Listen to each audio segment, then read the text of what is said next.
Netcasts you love. From people you trust. This is Twit. Bandwidth for the Tech Guy is provided by CacheFly. CacheFly.com. Hi, this is Leo Laporte, and this is my Tech Guy podcast. This show originally aired on the Premier Radio Network on Sunday, June 8th, 2014. This is episode 1090. Enjoy. The Tech Guy podcast is brought to you by LegalZoom. Visit LegalZoom.com to save on your legal needs and gain access to a network of legal plan attorneys for guidance. LegalZoom is not a law firm. It provides self-help services at your specific direction. Visit LegalZoom.com and use the offer code TechGuy to receive $10 off at checkout. And by Gazelle, the fast and simple way to sell your used gadgets. Find out what your used Apple or Android device is worth at Gazelle.com. Well, hey, how are you today? Leo Laporte here, the Tech Guy. And it's time to talk about technology, computers and the internet, home theater, smartphones, all that jazz. Our digital photographer back from Everest will be joining us next hour, Chris Marquardt. We're going to do assignment review. That'll be fun. And I find out all about shooting in the world's highest places. That's cool. Kathmandu. Just the name, Kathmandu, that's romantic. Sounds like a song. What is a song? Kathmandu. $1 billion. It's a very Dr. Evil number, isn't it? 1 million was Dr. Evil. $1 billion is how much Uber got in investment in venture capital, valuing Uber at $17 billion. What? I'm telling you, $1 billion ain't what it used to be. Apple pays $3 billion for headphones. Now $1 billion for Uber, $16 billion for WhatsApp, $3 billion for this and that. It's $1 billion. It must be less than it used to be. Well, it is. But it's still 1,000 million, right? In the U.S. anyway. $1,000 million. So I should be dating a billionaire. Yeah, don't go for the millionaires anymore. Millionaires dime a dozen. Well, more than a dime, but still, there are plenty of them. Oh, you know, the guy who did the massages at Twitter, he's a millionaire. You know, it's not the guy who did the mural at Facebook, he's a millionaire. Millionaires, schmillionaires. In this modern day and age, if you ain't got $1 billion, you ain't nothing. It's amazing. $1 billion. Now, I don't think that, do you know what Uber is? Uber isn't even nationwide. It's in some big markets in the U.S. and around the world. It's a taxi service, basically. I take it a lot. Well, people in San Francisco seem to love Uber. Now, yes. There's Uber and there's UberX. Uber is the black car service, a little fancier, a little more expensive. UberX is... it's a lesser vehicle. Which it could be a Prius or a Camry. Do you do UberX? I do both. Yeah. It's more the interface and the app and the clean ride and the nice drivers. That voice, by the way, Heather Hammond, the Uber rider. Mm-hmm. She's also the Uber phone answerer. Yeah, I think that one of the appeals of Uber, because it isn't cheaper. I guess UberX might be comparable to a taxi, but Uber itself is not cheaper. It's expensive. It's cool. You launch the app, and by the way, if you have the app on your phone now, it's built into Google Maps, so you can, if you want to get home, one of the choices will be Uber, and the Uber app launches. It shows where you are. It knows because your phone knows, and it shows a map, and then you say call car. That's all. You press a button. And then it'll show how long it's going to take for that car to get there. It'll show a dot on the map where the car is. And if you're in a big city, usually that's just a few minutes away. You can watch as the dot approaches. Furthermore, it shows you a picture of the driver so you know who to expect. He gets, by the way, a picture of you. Well, I don't know if he gets a picture of you, but I think he does. He knows where you are and your name. And then so the experience is he pulls up and he goes, "Hi, Heather. Let me invite you into my leather-coated interior." And you hop in. The cars are clean. They smell fresh, like pine needles. The music is wafting lazily through the speakers.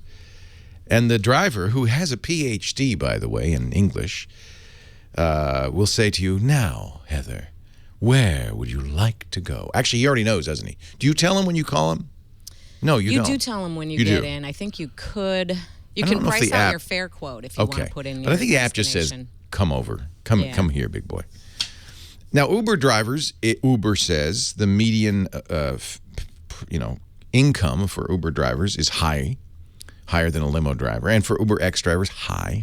I think $74,000 is the median income in San Francisco for a Uber driver. That's pretty good. Good money. So that's why drivers like it. By the way, the other reason riders like it, I didn't mention the end. You have arrived in luxurious, air-filled comfort at your destination. And that's it. You get out of the car and you say, "Thank you very much." He's automatically tipped. He's automatically paid. It just happens because Uber has your credit card and you don't have to think about it. And when Uber works, it's a magical experience. And maybe it is worth that premium price. My only bad experience with Uber was in Paris, of course, when the Uber driver said, "Oh, the app crashed. I don't know how much to charge you." And at that point, we're in a little bit of a quandary. I don't know how much to pay him either. Methinks the app crashed on purpose. And he got a little more money out of me as a result. But that is Paris. Now, the Wall Street Journal said $1 billion in, actually $1.2 billion in venture capital and an valuation of $18.2 billion is crazy. Mostly because there's nothing to stop others from doing the same thing. In fact, there's a competitor already called Lyft, L-Y-F-T. Those are a little bit less. Lyft is less of a elegant experience. They can be clunkers. You know it's a Lyft car because it has a big green, or is it pink? Maybe it's pink mustache on the front of the car. Big too, like 3-foot mustache. Uber also is competing against the taxi company and the limo company. There's another company starting up called Sidecar that's similar. So I wonder, with all that competition, if there's going to be a lot of profit. Oh, let's not forget that in many markets, the taxi commission in New York and other places has sued Uber, saying you can't start a taxi service without a medallion, and we control the medallion. Even the most, according to the Wall Street Journal, aggressive estimates of Uber's value, assuming they capture 50% of the world taxi market in 5 years, is still less than the $18.2 billion valuation. We're in an amazing time. As it turns out, it's better not to make any money at all in a company if you want to get bought. I've mentioned this before. Companies like WhatsApp that make almost no money, YouTube, when it was sold, the list is very long, were worth more because there wasn't any revenue to compare it to. In the normal world, the real world, you look at how much money a company makes and then its value is some multiple of its revenue or profit. But apparently the all bets are off in the tech industry, and Uber is considered a tech startup. I don't know if we are in a bubble. Some say, well, this is a sure sign it's a bubble, by which they mean the prices are overvalued and the bubble will burst at some point, as it did in 2000, and everything will crash and we'll all be depressed for a year or two and, that kind of thing. Or maybe this is really reflecting the incredibly increased value and stuff when it's attached to a smartphone. Even when I put it that way, it doesn't sound like that's the latter. The latter is the right choice. It sounds like we're in a bubble. It really does. I'm still aghast at $16 billion for an app, for WhatsApp. Incredible. 8888 Ask Leo is the number. Let's talk about tech. And usually when we talk, we don't talk about these highfalutin philosophical things. I bring them up, but I know all people ever really want is, my computer won't work. What's going on? I can't get, which smartphone should I buy? And those calls I welcome. I got a virus. Did you see the city that got CryptoLocker and refuses to pay, a New Hampshire town? You know about crypto. It's still going around. CryptoLocker, I've warned you against many times. If you have a good backup, you're really not, susceptible to CryptoLocker. What happens is a virus gets on your system or your network and encrypts everything and says, pay us and we'll unlock it. Town says, no, we'll figure it out. Leo Laporte, the tech guy.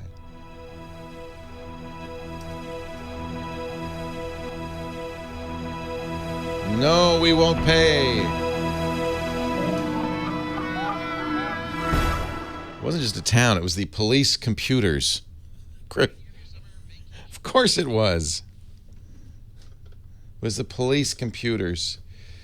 Town in southeastern New Hampshire. The town manager says, I will not pay a ransom to recover the computer files taken hostage by CryptoWall. Durham, New Hampshire. But what now? The police department computers are apparently an officer opened what looked like an illegitimate file, and they're all shut down. We're not going to pay. Did they have a good backup? You don't have to pay if there's a good backup. I think what this is an admission. Well, we weren't really backing up. We weren't really backing up. I am stunned by the amount of mail that I'm getting lately that are clearly phishing scams. Have you noticed this? I'm getting offers. They're all very seductive. I've been getting offers to go to work for Google. I've been getting offers to go to work for Apple. And of course, you have to click a link. I'm getting a lot of Walmart and Amazon vouchers. Activate here. See, they put a big red activate here button to hide the fact that this actually doesn't go to Walmart. I've never shopped Walmart in my life, by the way, so that's kind of a giveaway. Also, the punctuation error. Leo, capital I, right? That's hackers usually are not English speakers, so usually you'll look for grammatical errors. Leo, instead of just saying thanks for being a Walmart customer, comma, capital C too, that's an error as well. We wanted to do something special for you, new paragraph. That's why we're rewarding you notice, another error. These are big giveaways. You got to look for these, but somebody going fast wouldn't. A $50 Walmart gift card, and you see a little asterisk that gives you all sorts of legal stuff. And they even say, if you would like to stop receiving emails with one click or send a letter, yeah, that sounds that's available for use immediately and good in any Walmart worldwide. Wow. Now, if you click that button, does it bring you to Walmart? No, it brings you to Leroy-ilkaquaint.com. Which, of course, is now, in many cases, these have been deactivated. A lot of times you get Dropbox links and stuff like that. But I've been getting 1 million of these lately. Leroy Mart. And then a lot of stuff in Chinese. I took my email off of Gmail, and now I'm just getting a ton of stuff.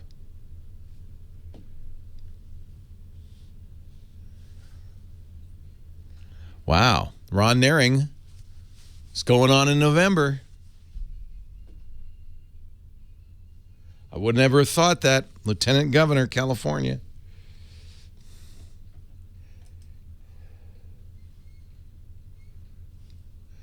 Oh, here's another one. You're pre-qualified for our most requested Amex card. Why, thank you. Thank you, thank you. Look at that. No AP, no interest at all. Travel planning, double travel rewards. Look at that.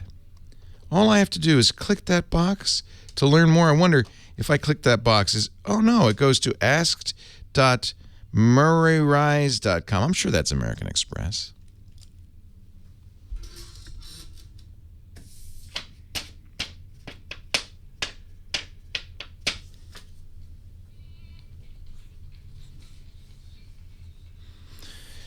Leo Laporte, the tech guy.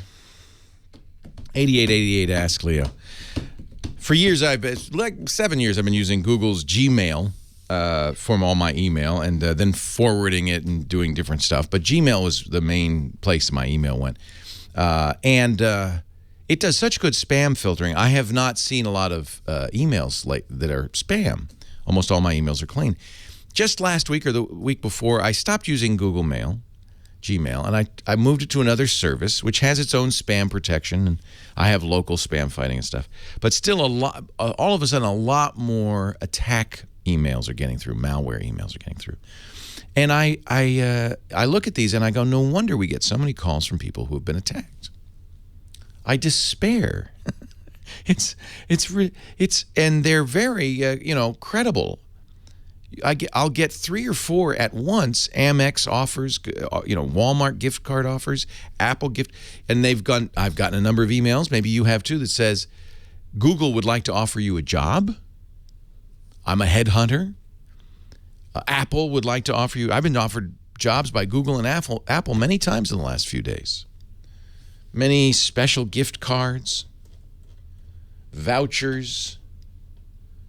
I've got today, this morning alone, 9:57 a.m., 9:59 a.m., and 10:24 a.m. I got 3 emails offering Walmart voucher codes. You've won a Walmart reward just for shopping at Walmart. I've never shopped at Walmart, but thank you. These are, and I know you, because you listen to this show and you're a smart cookie. You look at those and go, ha ha. If you use Gmail, you don't even see them. Big check mark for Gmail on that one. But most of us don't. Gmail is not universal by any means. And if you see these, I'm sure you go, yes, and you delete them immediately, or you send them to the spam bucket, or whatever it is you do. You report them to the authorities. But how many less sophisticated users get bit by these? If you see, a gift in your mail, a Walmart gift card, all of these have one thing in common. They will all have a button or an image that says "click here." Now the key and the key on this is if you just get HTML, email, you'll see the image, you'll see the click here. You won't see where you go when you click there. Now the emailer I've been using, if I hover, and yours might do this too, if I hover the mouse over the button, will show me where that link goes. And invariably, it does not go to American Express or Google or Apple or Walmart, but to a usually very oddly named domain. I'm looking at one that goes to ytan.rozyme.com. These are actually random domain names. They're not real words. And that immediately should be a warning to you.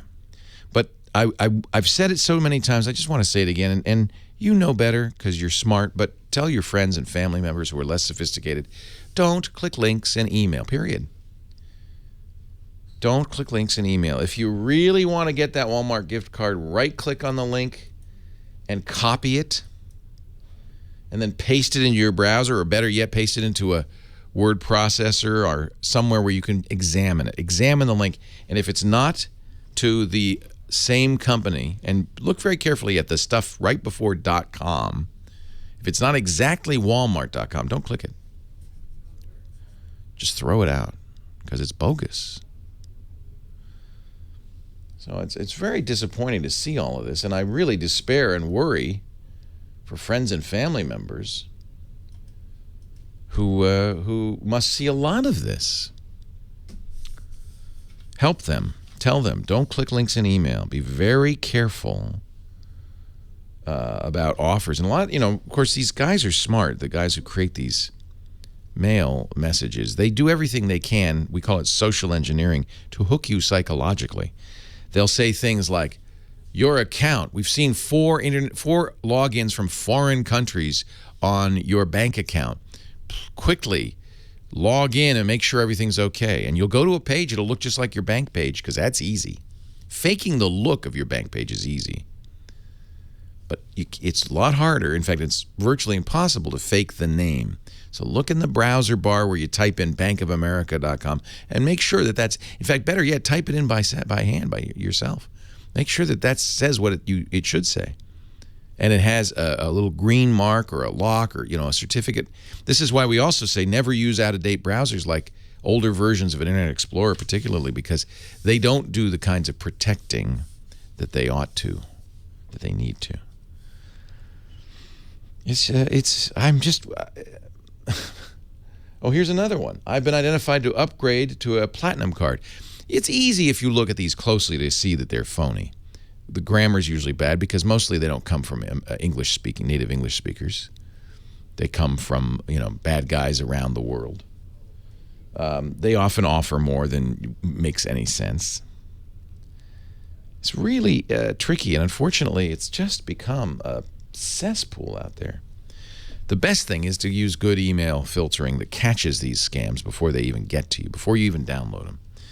And that's why I think, I recommend Gmail for a lot of people. I stopped using it for mostly technical reasons. Apple doesn't. Gmail is kind of a if you use it on the web, it's fine, but Apple's email program doesn't handle it well, and it just doesn't seem to work right. And Gmail's intended to be used in a web browser on the web, and it works best that way. If you don't mind doing it that way, and most people like to do it that way, Gmail's great.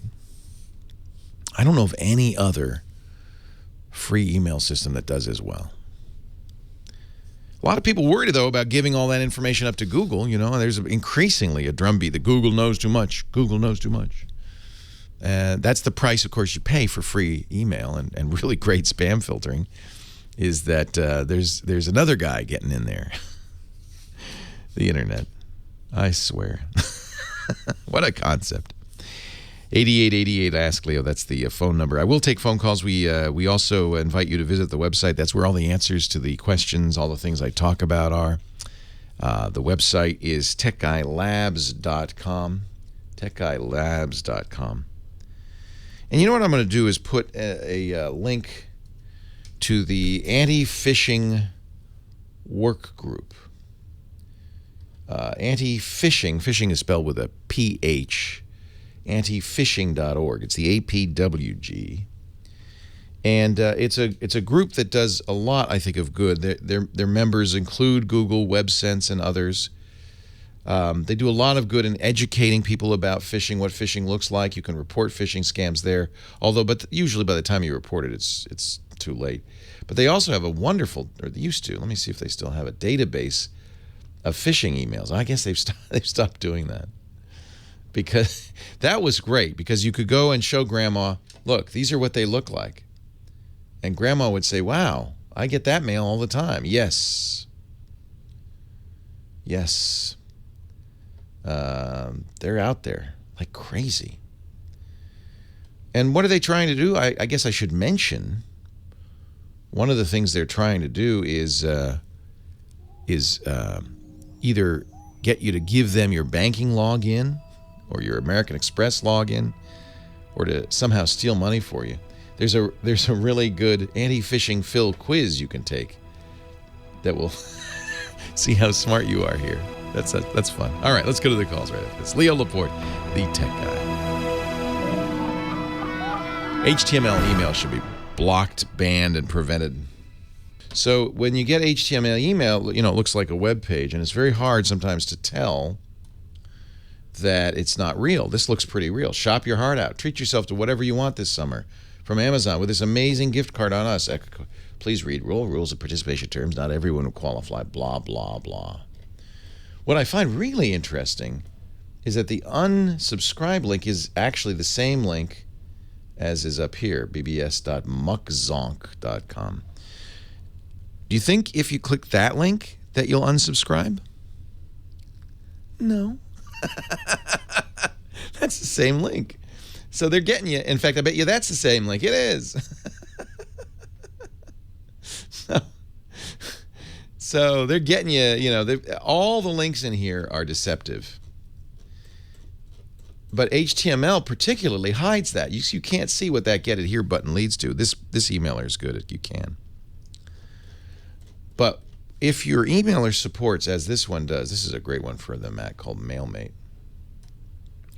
If your email supports plain text, I could prefer plain text, you'll never see this. Now, the reason people don't do that is because when you do that, what you get is, let's see. what you get is ugly. Do I have to exit out of it and come back? Maybe I do. If you prefer plain text or you turn off HTML mail, you should probably do this too. This is the securest setting. Don't do HTML mail and don't allow PDF files to show in line. And don't load images. All of those things are dangerous. If you do that, you'll get ugly emails, but you won't be fooled because you won't get buttons that say click here. You'll see the actual HTML, which will be a complete giveaway. But unfortunately, what it does is it makes emails look like this. It's ugly, right? But I can at least let me show you. But I can at least see what the message is. You know, this actually has images and all this, but I'm seeing it not as a HTML mail, but I'm seeing the underlying code. Let's see if I can find one. Let me find a scam email.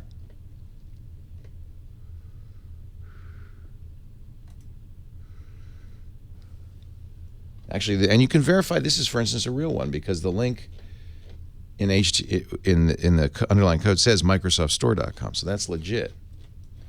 So you can immediately see whether these are real or not. Problem is your family members won't thank you for turning their email into this ugliness.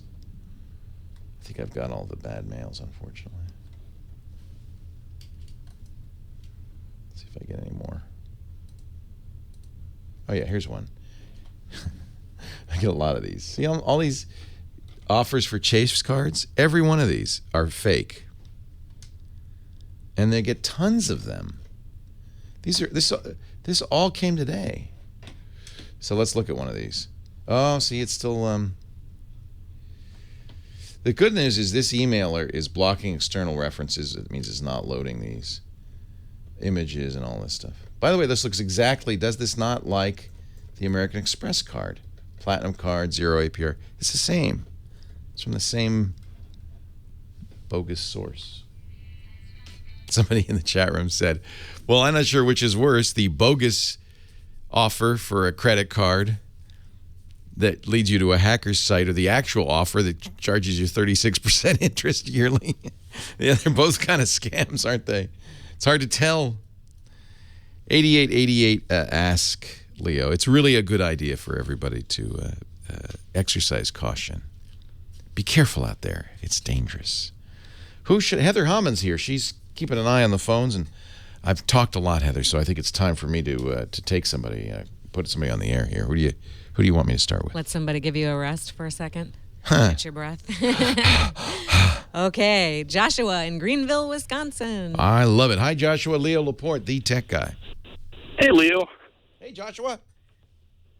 It's been a while since I listened to you, but I had a problem and just figured that you were on the air about now. Only listen when you have a problem. Don't listen any other time. No. I listen to your podcast when I'm mowing lawn. I'm teasing you. I'm shipping out for the Air Force soon, so. Hey, thank you for your service and congratulations. That's great. All right. What can I do for you? Here's my problem.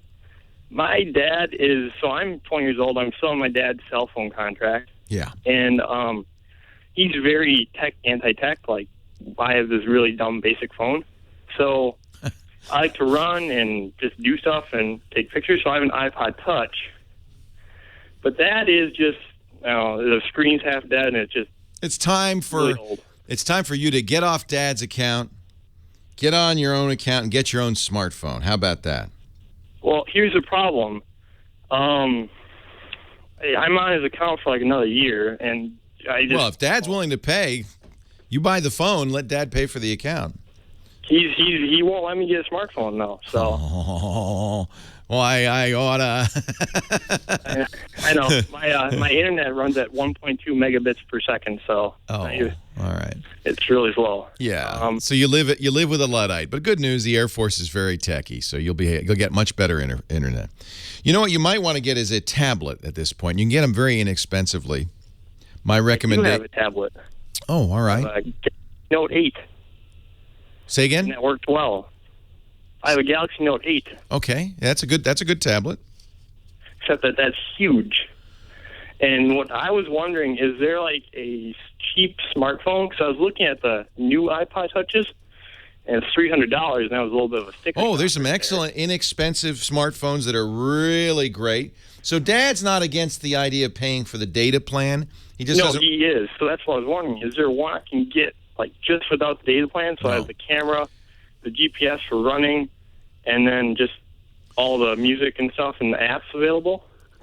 You could get any smartphone and not get a phone account on it, and it will be that. It won't have a data plan, but it won't have phone calls either. That's fine with me, so I got my dumb phone for that. Yeah.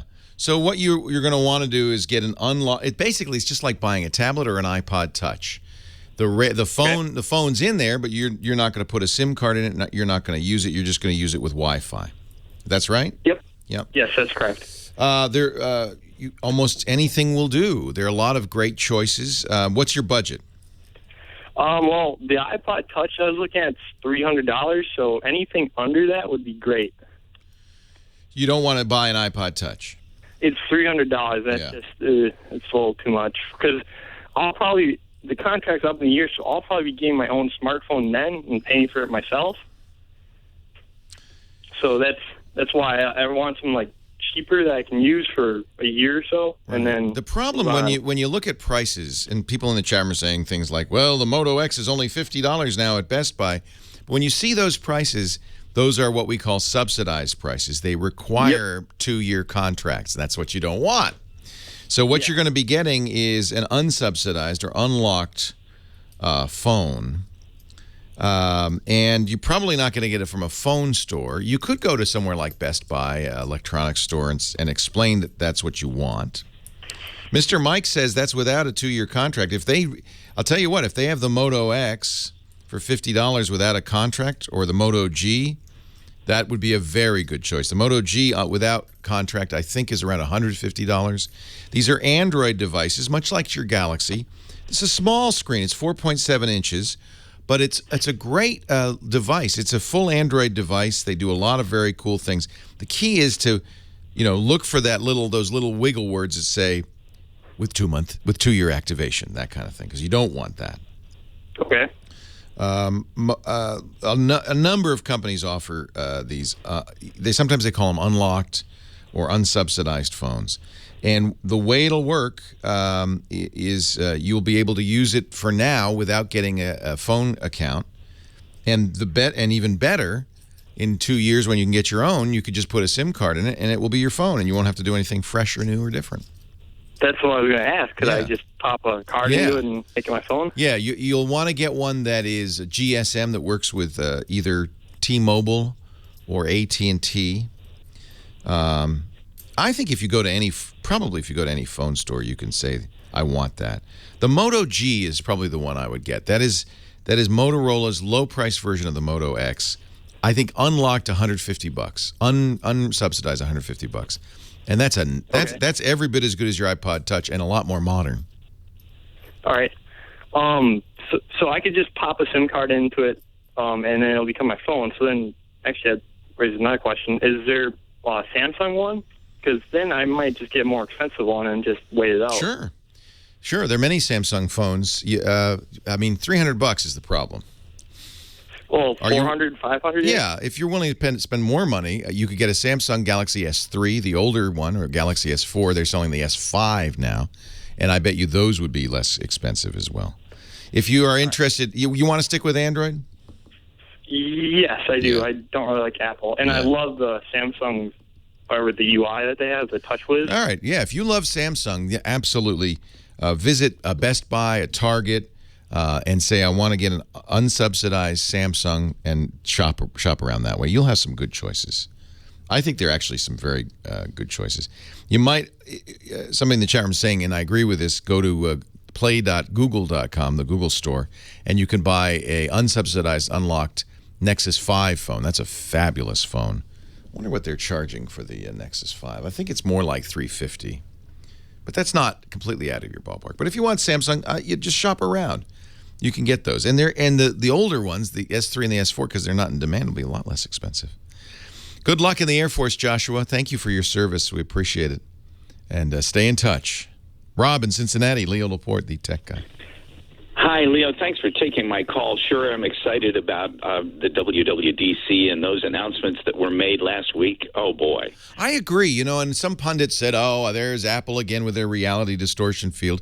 And it's true, unless Apple actually delivers on these promises, they could be vaporware, thin air, but I think not. I think Apple has a very good roadmap for the future, both with the iOS and with the desktops, the Mavericks. You guys on Mac Break Weekly sounded pretty excited about it. I was very excited. It's easy to get excited when you're hearing this, and the only thing that you would want to do is always add that. But they have to deliver. They've promised us great things before, like Mobile Me, that didn't deliver. Oh. So Apple's history, especially with network services, one of the things they talked about is iCloud Drive, which is a direct competitor to Dropbox and Google Drive, that's very affordable, that lets you store all your photos, not just 1,000, but all your photos in the cloud, where you can stream them to any device. They talked about home automation, the idea that you could use fingerprint ID, the Touch ID, and the 5S and later phones to log into your bank. All of these things are exciting when they happen.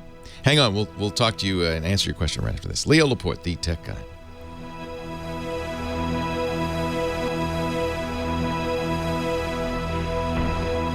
I like the G, but I'm an X fan, so the G is for the most part very much like the Moto X, and I like the size and the form factor of the Moto X.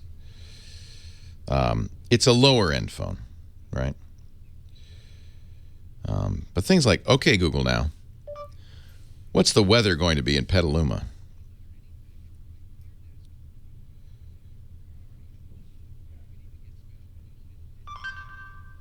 Here's the forecast for Petaluma.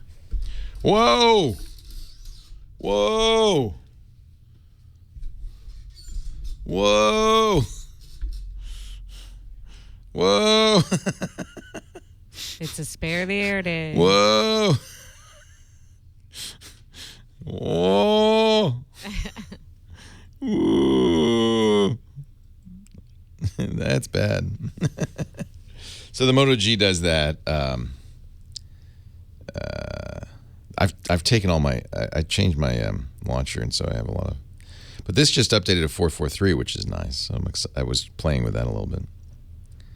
It's 82 now, but it's going to 99. See, this doesn't say that. So I guess it depends what you. S3 is great. S3 is the Galaxy S3 is a great choice, and I think for him probably he can get that for in his budget. They've updated the camera on Google, on KitKat. So it was still a little bit slow to launch. It's now got the lens blur, the panorama, the photosphere.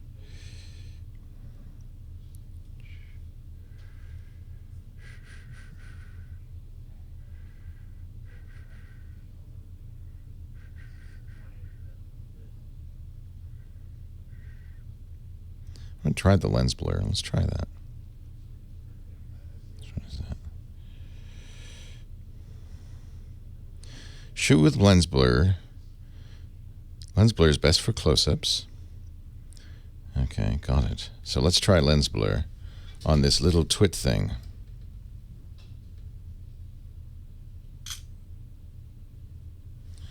So now I have lens blur. Did I do it? What?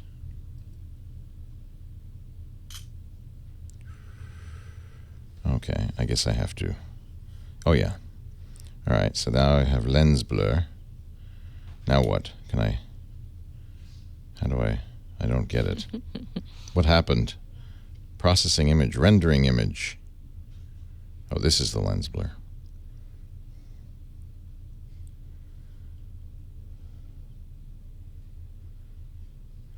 Customize a Moto X. Try it for 2 weeks for a penny. Yeah.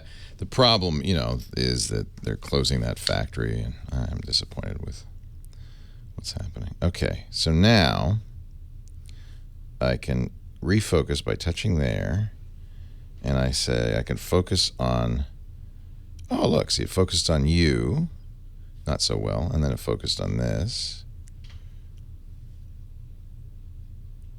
Allow to adjust blur. Oh, that's cool. Let's focus on Heather again. Takes a little while. This is not a super fast camera. They're for their phone. Yeah, I don't like it. It's not as good as the HTC One. Leo Laporte, the tech guy, 8888. Ask Leo. We were talking with Rob in Cincinnati. You have a question for me, Rob? Yeah, I sure do, Leo. I got a 5-year-old MacBook Pro, mid-2009, with a 2.53 gigahertz Intel Core 2 dual processor in it. I've been running VMware Fusion with Windows XP. Now, I'm sitting here with Windows 7 Home Premium, wanting to put it on there, and wanting to know if it's going to have enough horsepower to run Windows 7 Home Premium on it, or should I just let just get another computer for Windows computer just for the 2 programs I need on Windows, and then use my MacBook Air for my laptop? Oh, it will absolutely have enough horsepower. Oh, Windows 7 is actually a little lighter weight than XP. Oh, I didn't know that. Yeah. You might notice it improving in speed. Do you run it in boot camp or do you run it in a virtualization? I've got VMware Fusion, 5 or something like that. So what really will impact it is the amount of RAM you have. Remember, VMware Fusion is sharing memory and processor with the Macintosh operating system, which is running at the same time. That's the limitation. A Core Duo is fine for Windows 7. Windows 7 is not particularly heavyweight. Do you run in coherence mode or do you run it as a full Windows desktop? I'm not sure what that means. You can full Windows desktop. Actually, VMware 5 is so old you may not have this as a feature. Newer versions of VMware, you can run just the app, so it looks like the app is a window on the Macintosh operating system. Oh no, I'm running full up, so you have to boot the whole thing. Yeah, so it needs 4 gigs of RAM. How much RAM do you have on the thing? 8. Yeah, so make sure you give 4 gigs to Windows 7 in the settings, and you should be all right. The problem is maybe you're sharing it, but it should be fine. I think Windows 7 is a little lighter weight than XP. Well, primarily I'm just running QuickBooks Pro 2014 and also an older version of Sony Vegas Pro. But I have my MacBook Air, which runs, Pro Tools and all of that kind of stuff. So. Right. I would try it. I don't think you need to get a new computer just for that. Good. Hey, that's good news. Yeah. And if you really need more speed, you can always put Boot Camp on that machine. You have the Boot Camp Assistant, and you run it, and it will partition the hard drive, install Windows on that partition, and then what happens is you boot into Windows, and it runs fully. It doesn't share anything. It has full access to the system, and in that case, you've got plenty of horsepower to run Windows. It's nice to be able to run both, isn't it? It's actually one selling point for Macintosh, even for Windows users. It's the only hardware that will do both Mac OS and Windows. So it's kind of a nice mix. Ofer, Los Angeles. Hey, Ofer, Leo Laporte, the tech guy. Hello, Leo. Long time since I last talked to you, but I'm a regular listener. I know, and we welcome you and your contributions to the GizWiz as well. Thanks. I'm working on a website where I'll be reviewing and commenting on other websites. And I want to have a screenshot of the homepage and a thumbnail of the screenshot as part of my UI. Yeah, I understand what you're saying. So, we're going to review the Tech Guy Labs site. So you have a little thumbnail of the front page of the site that people can see next to the review. And if they click on it, you want the full screen version. Exactly. Yeah. So right now I'm using Photoshop Elements on Windows, at Windows 7. And it's just too much work. Yeah. You make 2 images. You make a small one and a big one. Right. Yeah. I mean, there's a cheap way to do it. There's no work at all. HTML supports this directly. You can say the resolution of the thumbnail, and you just shrink it down.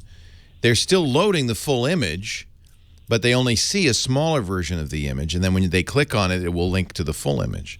So that doesn't require anything on your part. You just, in the HTML, you say what the image size is for the image on the page, and then, of course, when they click it, then it opens another page with the full-size image.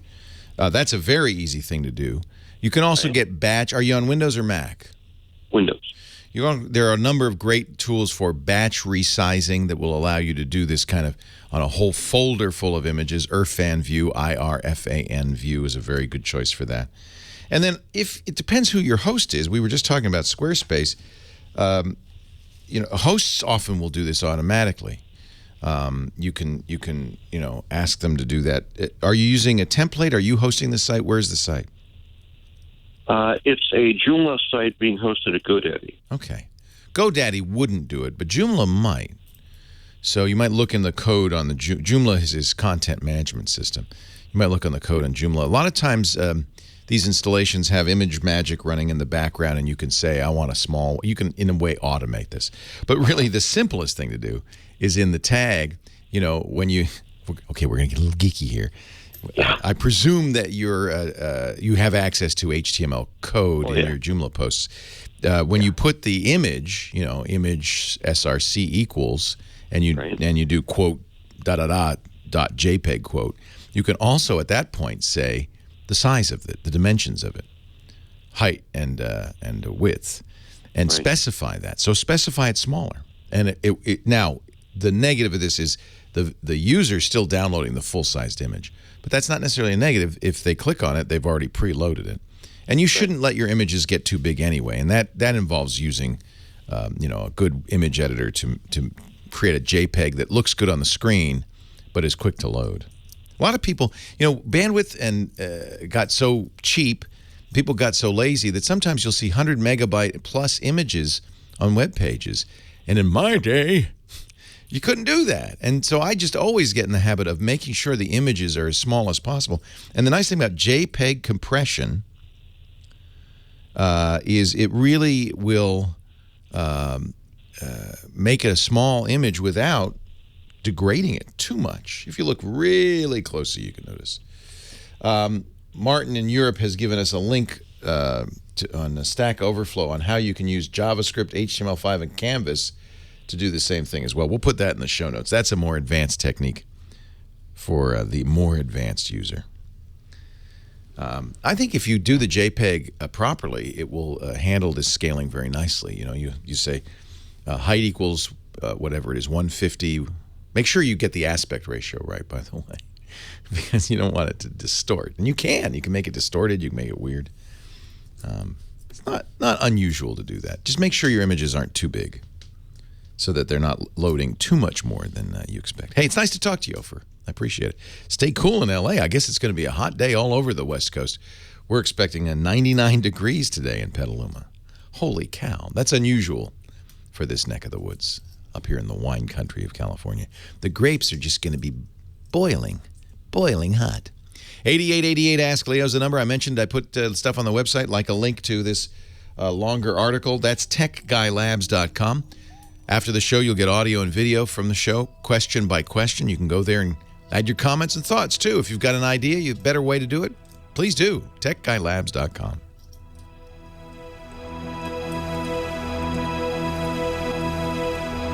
Google can never be wrong. Okay, Google. Or I have to say now, right? Okay, Google, now. What is the weather in Petaluma going to be like?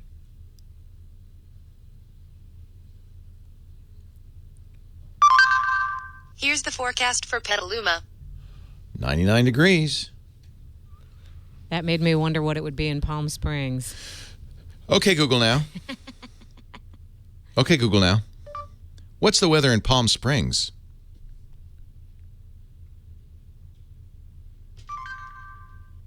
Here's the forecast for Palm Springs. 109?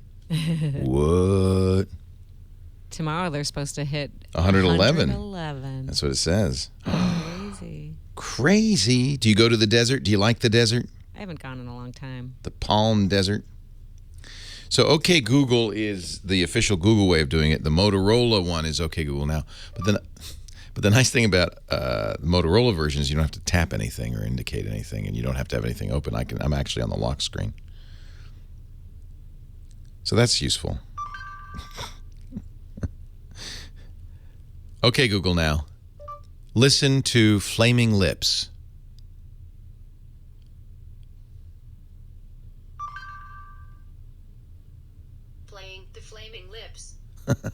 I love that. And that's all in the lock. See, I'm still on the lock screen. So that's nice. But, Apple's going to be Hey Siri, which is even better than OK Google now. I like Hey Siri.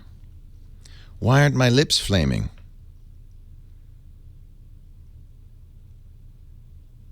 I guess maybe because it was locked. It didn't. Usually it starts playing it. Oh, it's playing it. It just took a while. Well, it took some time, 'cause it's a lot. I love Wayne. He's so strange. Yeah, Nova Launcher does it. But I worry because I figure that's got to kill battery, Eden. I saw that. But I worry that's going to kill battery.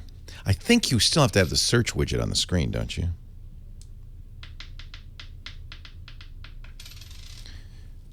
Okay, Google now. How do I say it is a very hot day in Spanish?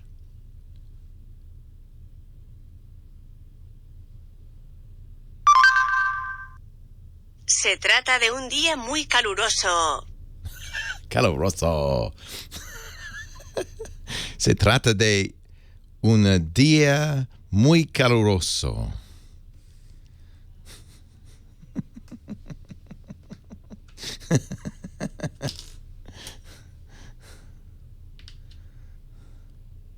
It has to be plugged in for Hey Siri to work? You mean plugged into the battery to the?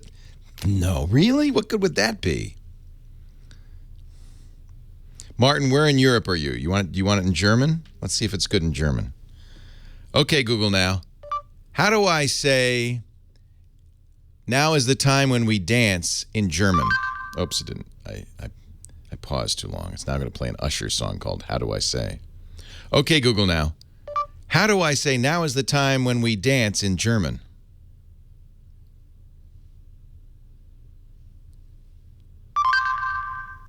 Jetzt ist die Zeit, wenn wir tanzen. Is that right, Martin?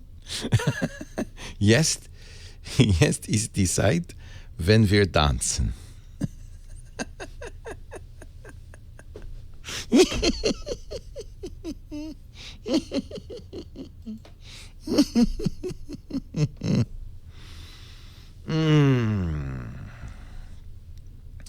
I don't know if it speaks Klingon. Okay, Google now. Okay, Google now. How do I say today is a good day to die in Klingon?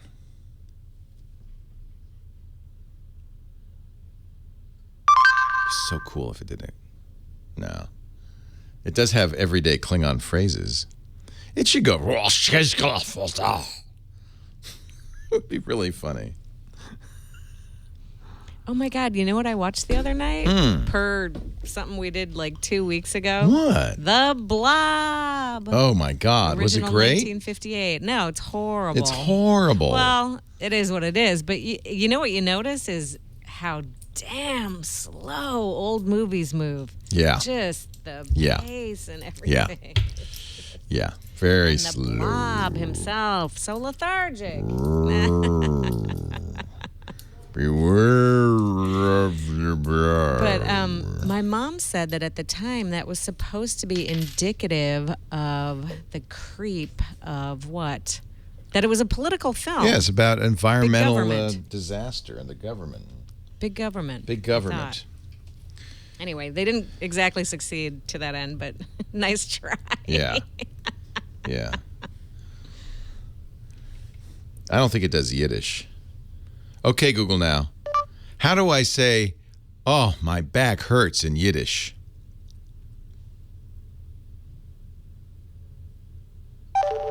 Nope. Can't reach Google at the moment. Okay, Google now.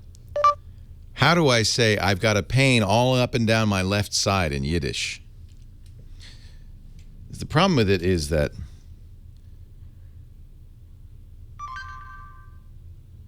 no. It has a limited number of languages you can do that with. I don't think it does Ukrainian either. I think it does Chinese. Okay, Google now. How do I say it is the decade of the Chinese Empire in Chinese?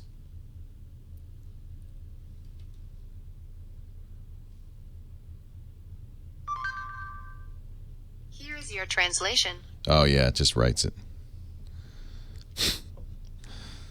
Can you ask her to pronounce it? No. Because, I mean, think about it. The pronunciation is, they've got to have that kind of in stock. You can't just... And they should. Okay, Google now. What does the fox say?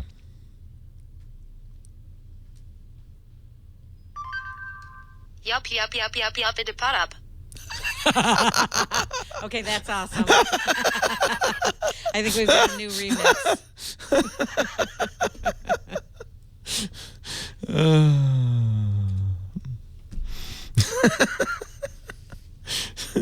Simple things.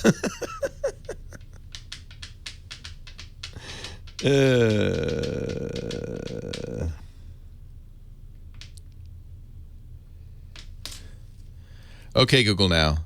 How do I say attention, attention, I laugh at you, giant, in German?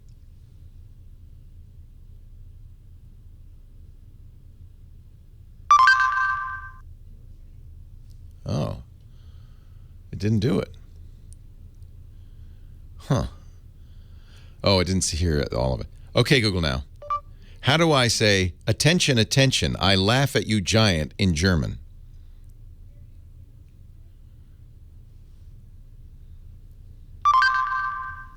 Aufmerksamkeit, Aufmerksamkeit, ich dich lachen, Riesen. That's a long word in German. Aufmerksamkeit. I think that sounds like not a very idiomatic. Yeah. That doesn't sound good. Martin says, yeah, no, not so good. Well, hey, how are you today? Leo Laporte here. It's Tech Guy time. We're going to talk about the computer, the internet, the smartphone, the home theater, and yes, in half an hour, our digital photographer, Chris Marquardt, is back from tromping around Everest, Mount Everest, Kathmandu. And we'll do a little review of our assignment in a little bit. Breaking news. Boy, they seem to be doing... Companies do a lot on the weekends these days. It seems like boards of directors like to meet. You may remember that T-Mobile has been kind of in play. Sprint has been kind of in play. These are the number 3 and number 4 cell phone companies in the U.S., AT&T and Verizon, so dominant that they've been looking to be, acquired and so forth. It looks like that there will be a merger of Sprint and T-Mobile into one carrier if approved by the federal government. And that's actually a long shot. I think the government put the kibosh on AT&T. Sprint, was it? Boy, I don't even remember now. Saying, we need the competition. SoftBank USA, the big Japanese investment company and phone company, is apparently who owns, I think, a majority interest in Sprint, will rebrand T-Mobile and Sprint to SoftBank USA. And I think this is interesting. The CEO of the combined company, SoftBank USA, will be the current CEO of T-Mobile, a very flamboyant and quite brilliant guy named John Ledger. He's the CEO of T-Mobile. He really took T-Mobile in the last year back into profit and did quite well. The CEO of Sprint, maybe not so successful, Dan Hesse. So that's very interesting.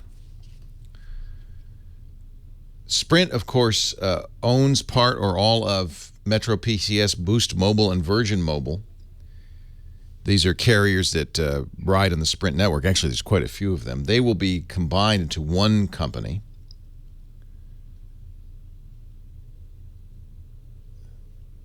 So I'm not sure what happens to Ting and other MVNOs like them.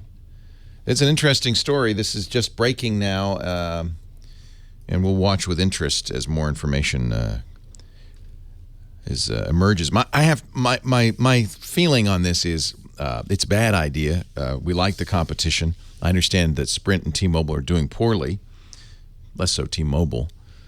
as long as they're doing well enough to survive individually, I would not allow them to merge. They may make the case, hey, as other companies have done, neither one of us is going to survive if you don't let us merge.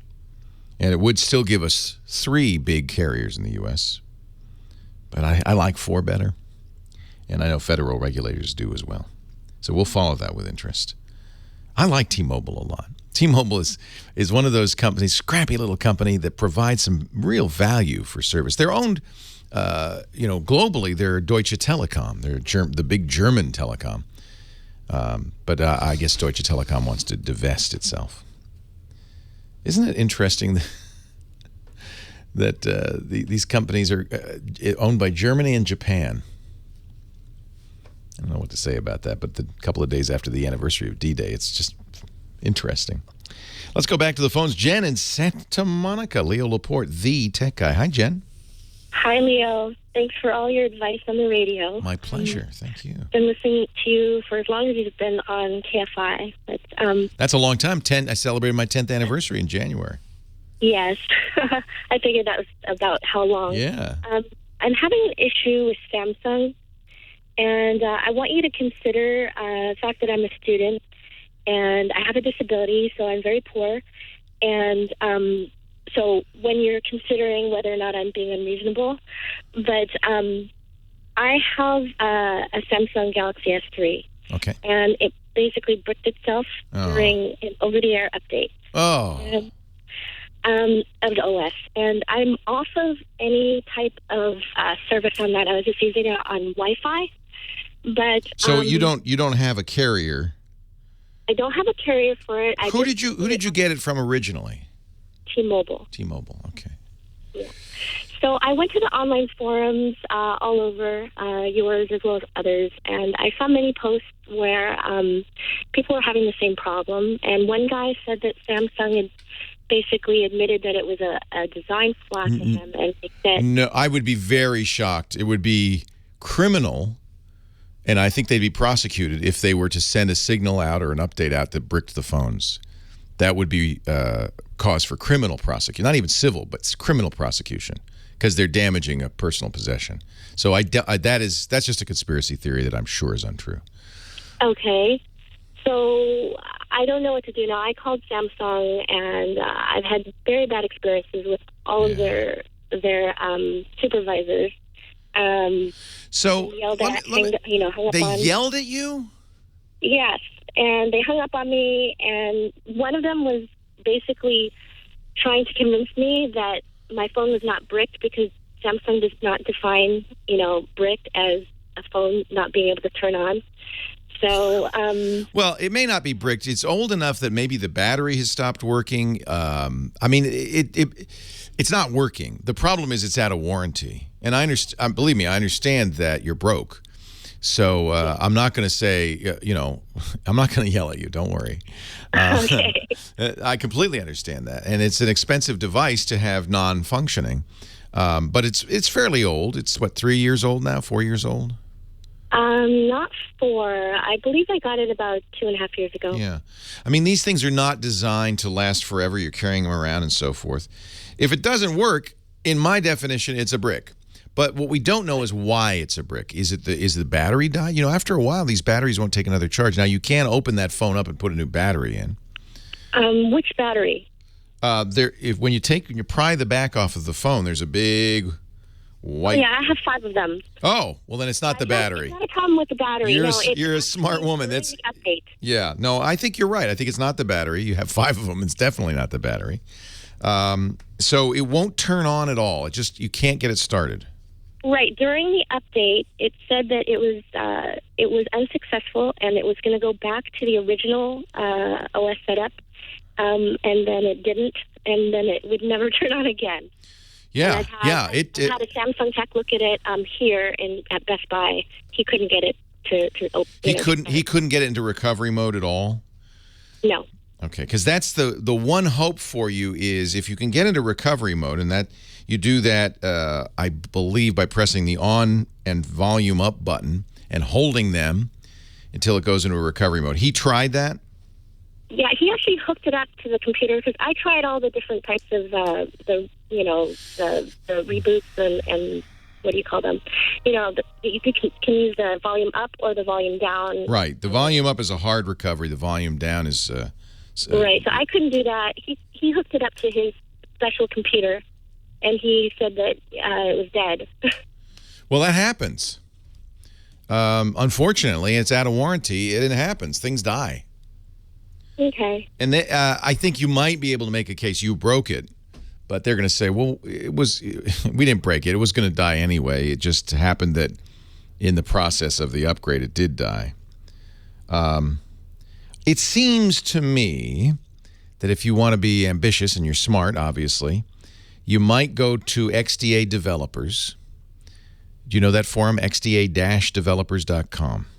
Yeah, I think I went there. Yeah, go there. And what you're going to want to do is, do you have a Windows computer lying around? Yes. Access to one? You might be able to use Odin and get into this phone. If we can, here's the problem. If it's a hardware failure, which it sounds like it is, nothing's going to bring it back. But if it's just the firmware that's damaged, there will be a way we can get it back. And so go to XDA Developers and see if somebody there can help you out. Leo Laporte, the tech guy.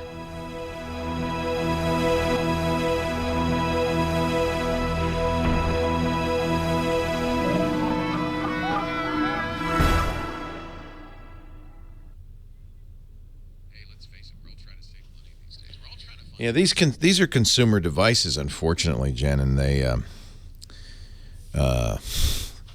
it sounds like it's dead.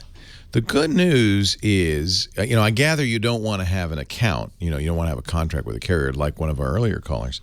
But the good news is you can get fairly inexpensive phones. Yeah, John.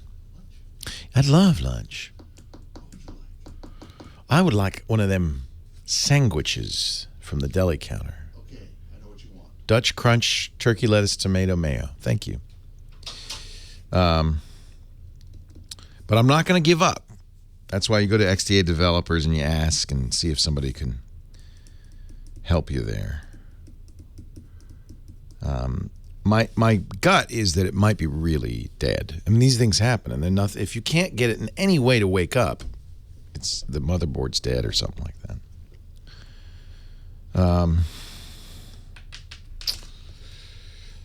But I think if you plug it into a PC via the USB port, the good news is the S3 is very well supported with hacks with CyanogenMod and stuff. So that seems to be it's the best possible phone to try to bring back, I would say. Odin saved Ray Z in the chat room. He said his Galaxy did the same thing, and he was able to get it working. That requires connecting it. You have to put USB drivers for Samsung phones on your Windows machine.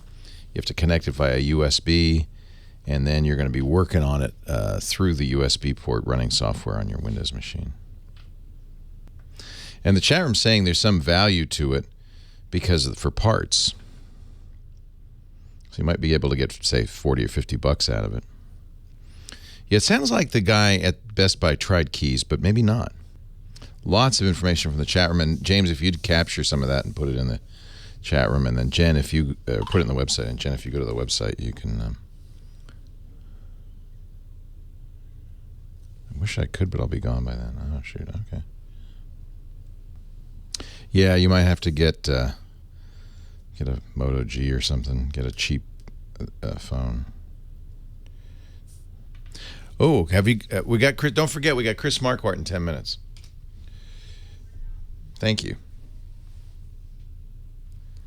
And James is going crazy. Stop chatting, everybody. Leo Laporte, the tech guy, 8888 Ask Leo. That's the number. 8888 Ask Leo if you have a question, a comment, or suggestion. Best Buy has the Motorola G, which is the low-price version of the Motorola X, for $69, says Devo in our chat room. So the good news is there are very inexpensive smartphones out there. The bad news is really these are consumer grade kind of junk electronics, and because of portable is always going to get beat up more than desktop, and a couple of 3 years for a phone often, I think, is the limit. 8888 Ask Leo, techguylabs.com. Donnie in Fontana, California. Hi, Donnie. Oh, sorry, Johnny. Johnny. Yeah, sorry, that was my fault. That's not your fault. Welcome. Hi. Hey, I've been listening to you since I was like small. You would go to the computer shows in Pomona, I believe. Yeah. Yeah. That was fun. I forgot we did that early on with KFI. Those computer shows were. Yeah, I remember those. I forgot all about those. I got my first CD burner from there. It took me forever to burn CDs. That'll give you some idea of the time frame. Yeah. So I've been in the industry 10 years. I've seen a lot.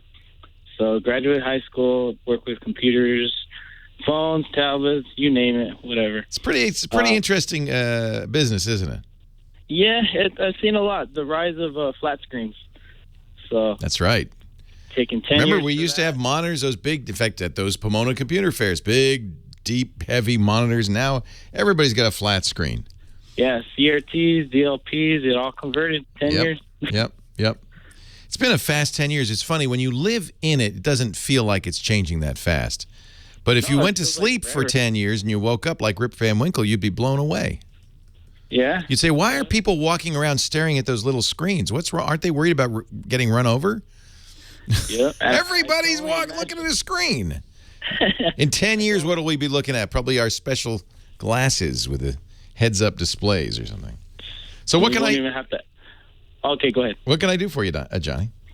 Okay, yeah, so I got a question. I've been doing it rogue, my own way. Like, I have 2 different cell phone lines. Am I allowed to say the companies or no? Sure. Okay, I have one on AT&T with limited data. Yep. And I have one on Verizon with unlimited data. Ah. Yeah, I still got that lucky one. Yeah. And what I've been doing, I'm using 2 iPhones on both. I have an iPhone 5 on AT&T and a 5S on Verizon. Okay. And I love Android. It's just the iPhone, pretty much it's just safer for me to use. The things that I'm doing online, I don't have to worry about anything.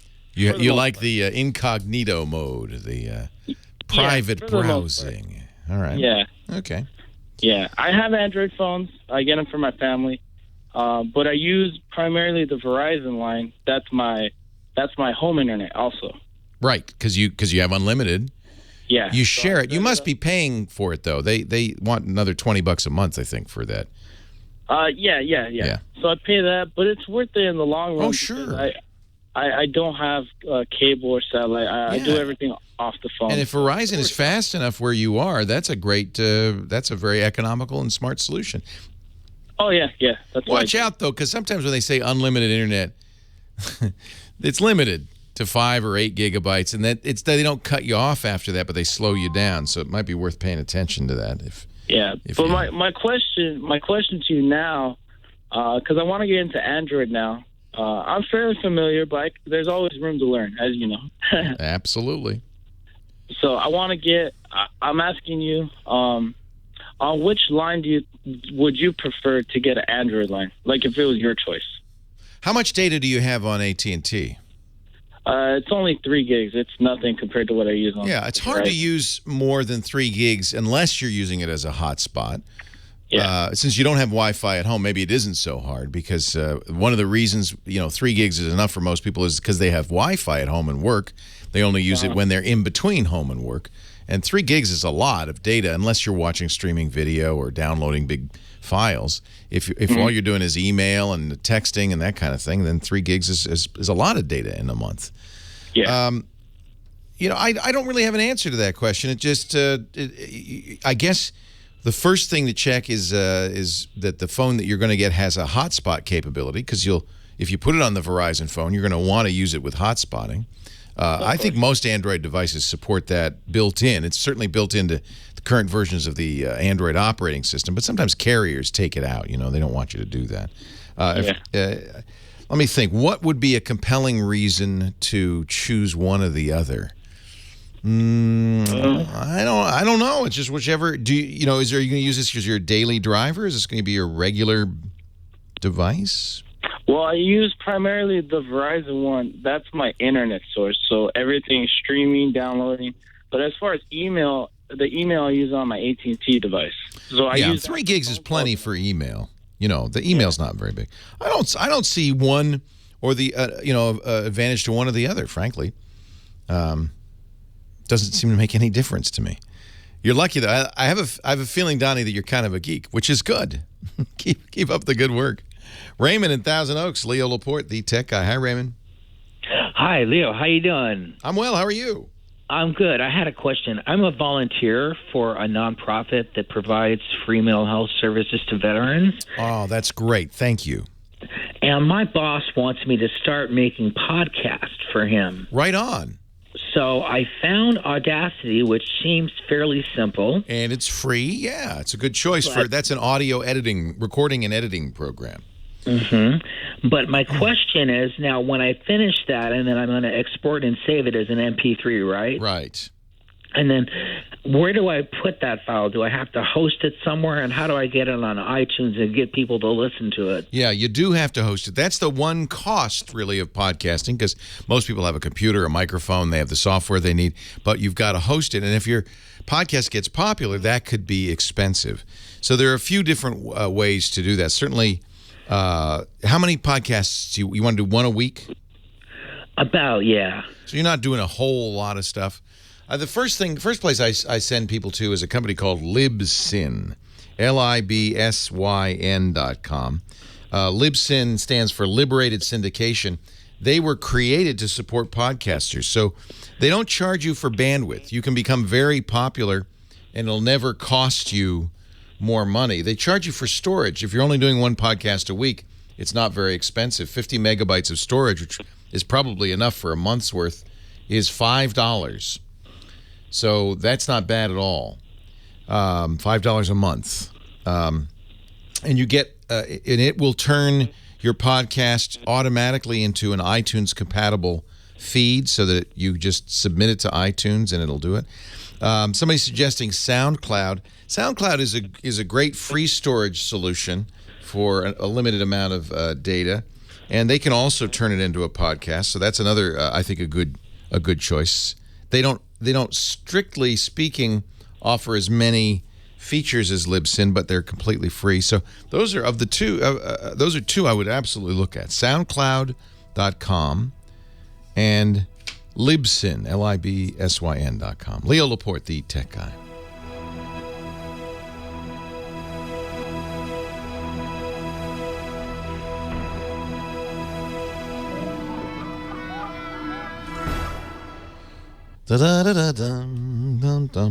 Hey, our show today, our podcast today, brought to you by LegalZoom.com. We're really lucky because we're able to support the podcast version of this radio show with our own advertisers. And so for that reason, we can cut out the radio ads and to give you a much cleaner podcast feed. LegalZoom.com, one of the sponsors of today's show. They're a great company, too. I actually owe them big because when I was starting my company in 2005, I needed to, well, I wasn't sure what I needed to do. And I asked around. I asked my friend Kevin Rose, well, you've started a few companies. What should I do? And he said, well, the first thing you should do is get an LLC. But he said, don't get a lawyer because that's a lot of money. Go to somewhere like LegalZoom.com. Well, I mean, this is the place. $99 plus state filing fees to create your limited liability. And by the way, we're still running on that operating agreement we got in 2005. It was that good. Maybe you'd prefer a Chapter S or C corporation. That's also $99. The other thing I did, I trademarked the name of the company, the logo, $199. That's not bad. They'll also help you, well, if you look, with a lot of different business needs. See, it turns out most of this stuff is really straightforward. So you step by step go through a questionnaire, and they help you do it. LegalZoom has been around now, I think, for 10 years, helping entrepreneurs launch their dreams. You can, too, at LegalZoom.com. LegalZoom's not a law firm, but they do provide self-help services at your specific direction. And if you want a lawyer, they've got this great, I think this is such a great, and they didn't have this when I was using it. I would have liked it. They have a pre-negotiated, flat rate, very affordable legal plan that gives you advice from an experienced attorney in your state. And you can ask them questions like, well, should I be a Chapter S or C Corp? I would have liked to ask, what state should I incorporate in? That was one question. I just kind of made up Delaware, but it would have been nice to call somebody up. And, boy, the price is right on this. You can look at their profiles and unedited user reviews to pick the attorney that's right for you. Also for your family, wills, trusts, durable health care power of attorney, living wills, a lot of good stuff in here. Pet protection agreement. I am a big fan.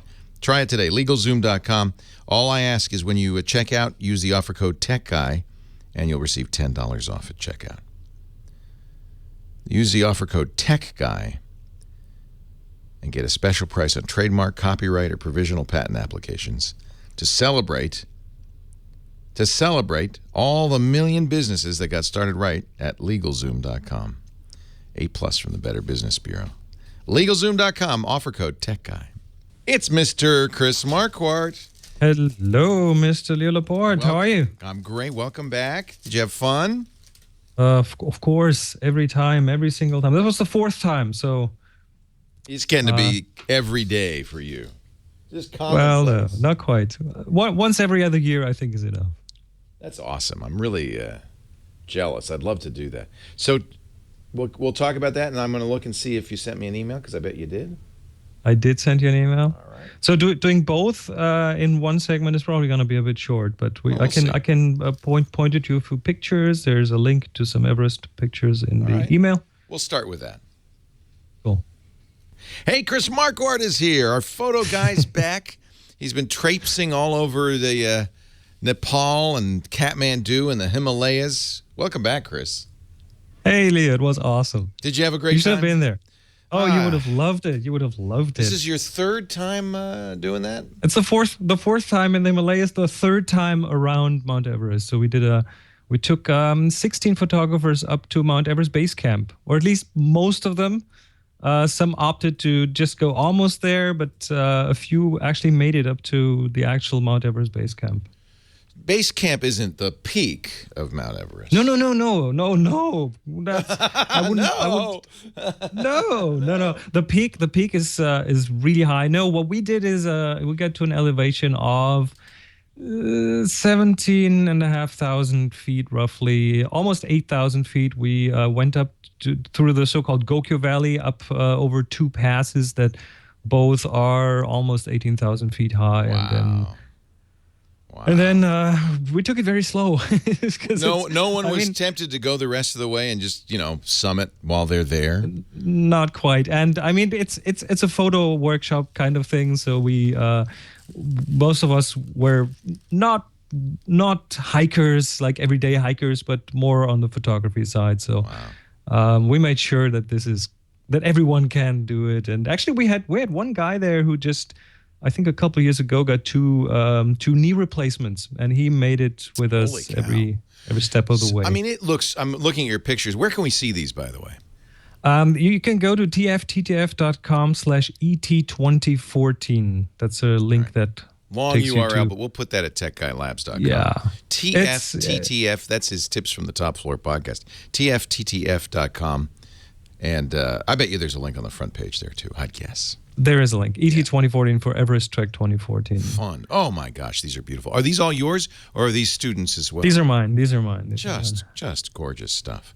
Yeah. So we will do we'll do a public image review with some of the participants in a few weeks when they're working through their pictures right now. They're doing the workflow thing, trying to sift through thousands of pictures, and as soon as they have those boiled down to a smaller number, we are going to do a public review, and I'm going to post a video about that. Did you missed, I take it, the ice fall, the avalanche there?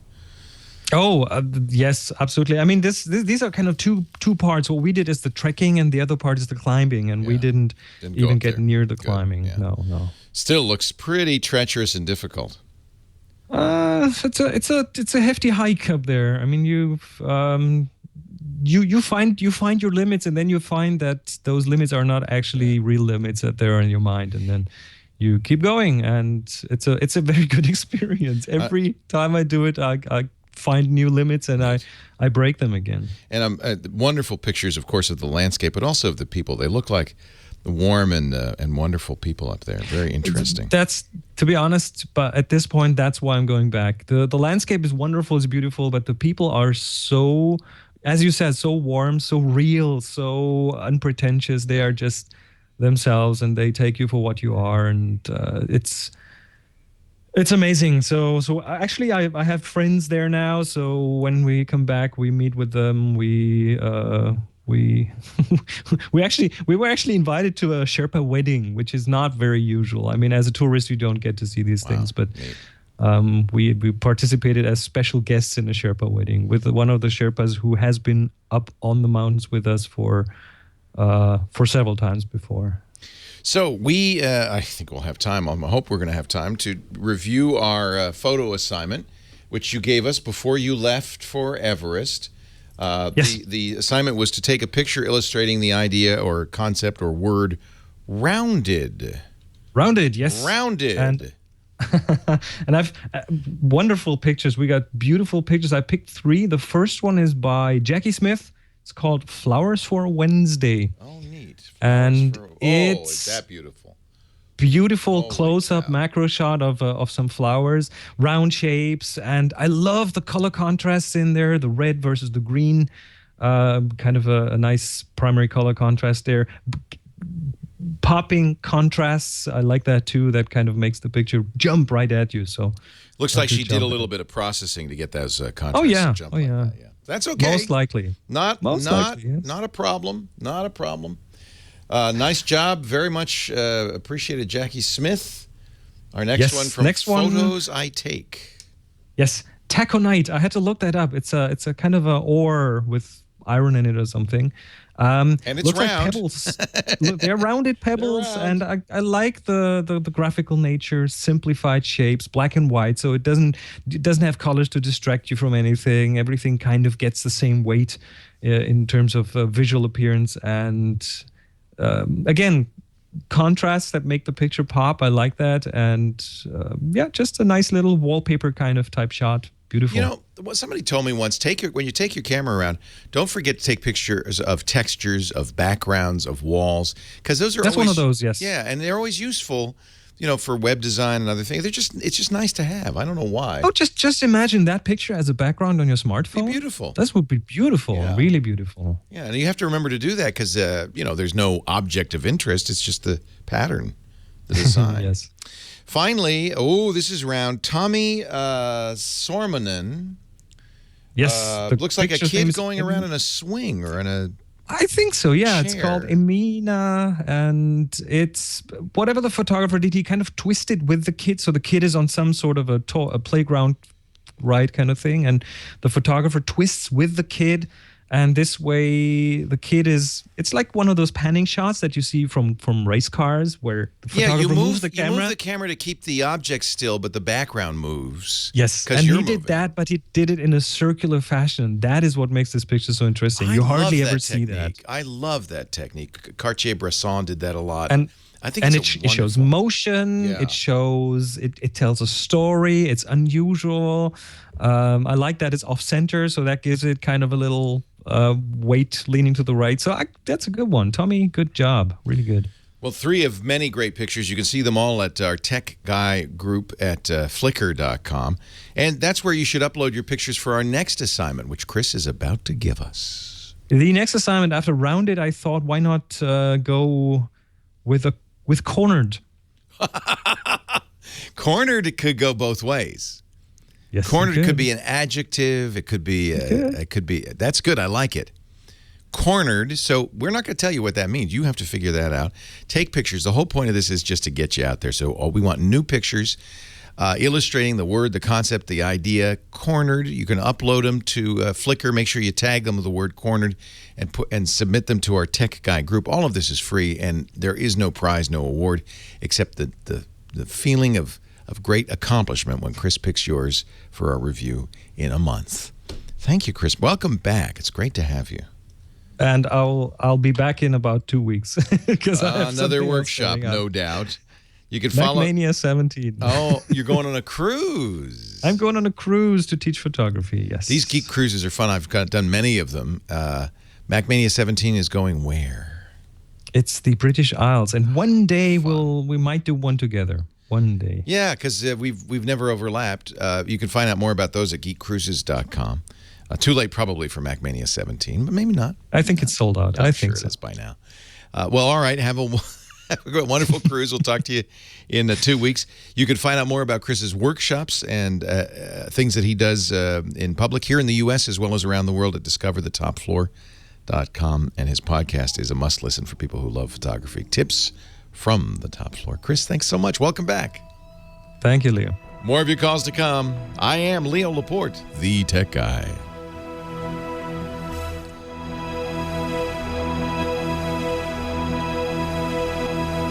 Oh, I forgot the Discover Lightroom book. Oh, it's okay. We'll do that next time. Actually, in 3 weeks, because it'll. When is the cruise? Cruise Yeah, the cruise will start on Wednesday or weekend. Thursday, and so I'll be gone on 15th or 20th. I'll be back on the 29th. Well, give my regards to Don McAllister. I think they're stopping in Liverpool, so. I will. Yeah, I will absolutely. Yeah. Who else is on the cruise? Good question. Very good. Randall, definitely. Always Randall. Randall doesn't miss any of those. He's been on like 80 of them. I think on pretty much everyone, apart from like a couple, maybe. You got Don. You got Derek Story. Please give him my love. Oh, yeah, Derek. Absolutely. Derek Story is there. Derek. Of course he is. Yes. He is a sweetie. And Bob Levitas, Dr. Mac. And Yes. Bebo White, who's great. Oh, this is a good group. You're going to have a lot of fun. And you know what's funny is nowadays it's almost always the same people who go on this. Not the teachers, but the students.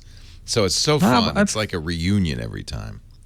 Yeah, I've seen some of the faces, and I do remember some of those. I have done one before. Repeats. You'll see. There are a lot of repeats. But give them all my best. I will wave at everyone and say Leo says hi. Leo says hi, especially Captain. So next 2 weekends, unfortunately, from a cruise ship, it's not going to work out. Poor I'm Chris. so sorry for that. First Nepal, now cruise. Oh. And next year, Darjeeling. I'm just teasing you. Yeah, I really do want to go on that one. Lisa does not want to go to India. I cannot convince her to go to India. Really? Yeah. Heather says that is. We have. This is a luxury kind of thing we're doing there. So I know. I want to do it. It seems like it'd be so much fun, but it's the least populated area of India, so it's not like gazillions of people and stuff around you. You know, I showed her that. I said, "Come on, it'd be really fun." Did you show her the pictures? I did, and she said, "No." She said, "I'm not going to India." Yeah, I hear it smells.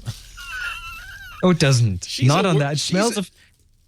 It smells of freshly harvested tea. She's a very good traveler, but India, I think India is, for some reason, just doesn't grab her. It's too much. Well, and she says, look, there's too many other places we need to go. We want to see everywhere.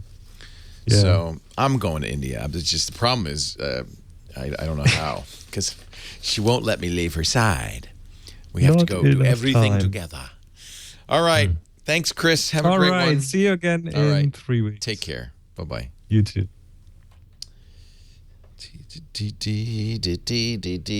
All right, I'm going to hush him up now so I can bite my sandwich. Leo Laporte, the tech guy. 8888 Ask Leo. That's the phone number if you have a question, a comment, a suggestion. Norman's on the line from Tallahassee, Florida. Hi, Norman. You're next. Leo Laporte. Hello, sir. Good to see you. What can I do for you? Yes, I have a MacBook Live that I got for $30. Good deal. Yeah, $10 a terabyte. It's a terabyte? Yeah. Wow. For $30? That wasn't new, was it? No, I bought it off of Craigslist. Good deal. Good deal. Was there anything on it? No. Okay. Guy was smart enough to wipe it before he sold it to you. Exactly. Good. But my problem is that I now have all these pictures and memories of my sister who died last year. Oh, I'm sorry. Yeah. And it's fixed itself. It's fixed itself, and I need the information off of there. And you don't have any other copy? Right. I call myself backing it up. Yeah. Well, we want to certainly get those pictures. We don't want to lose those. Right. Couple of things to try. The MyBook Live is a USB drive. So it's in a container. There's a number of things that can die. I'm sorry, I shouldn't use that word. There's another things that could fail on that hard drive that might not cause you to lose your data. You just may not be able to access it. So that's what we're going to hope. We're going to hope that the data is still there on the platters, but you just can't access them. Right. So, of course, you tried a different cable, I'm sure. Oh, yes. And a different computer. Yes. Yeah, we're going to eliminate the cable in the computer now. We know that's not the problem. But it still could be the enclosure itself. So the next step, and this is, you have the choice of bringing it to somebody. And I don't have that option because I'm in a nursing home.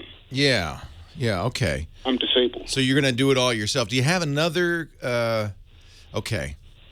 So the next step would be to take it out of the enclosure. It's in that USB enclosure, and you'll see it's very simple to get out. There's just some screws. And because maybe the enclosure failed. See, the process of troubleshooting anything technological, actually anything in life, is to one by one work through the possible causes. You always start with the easy ones, like the cable, the computer.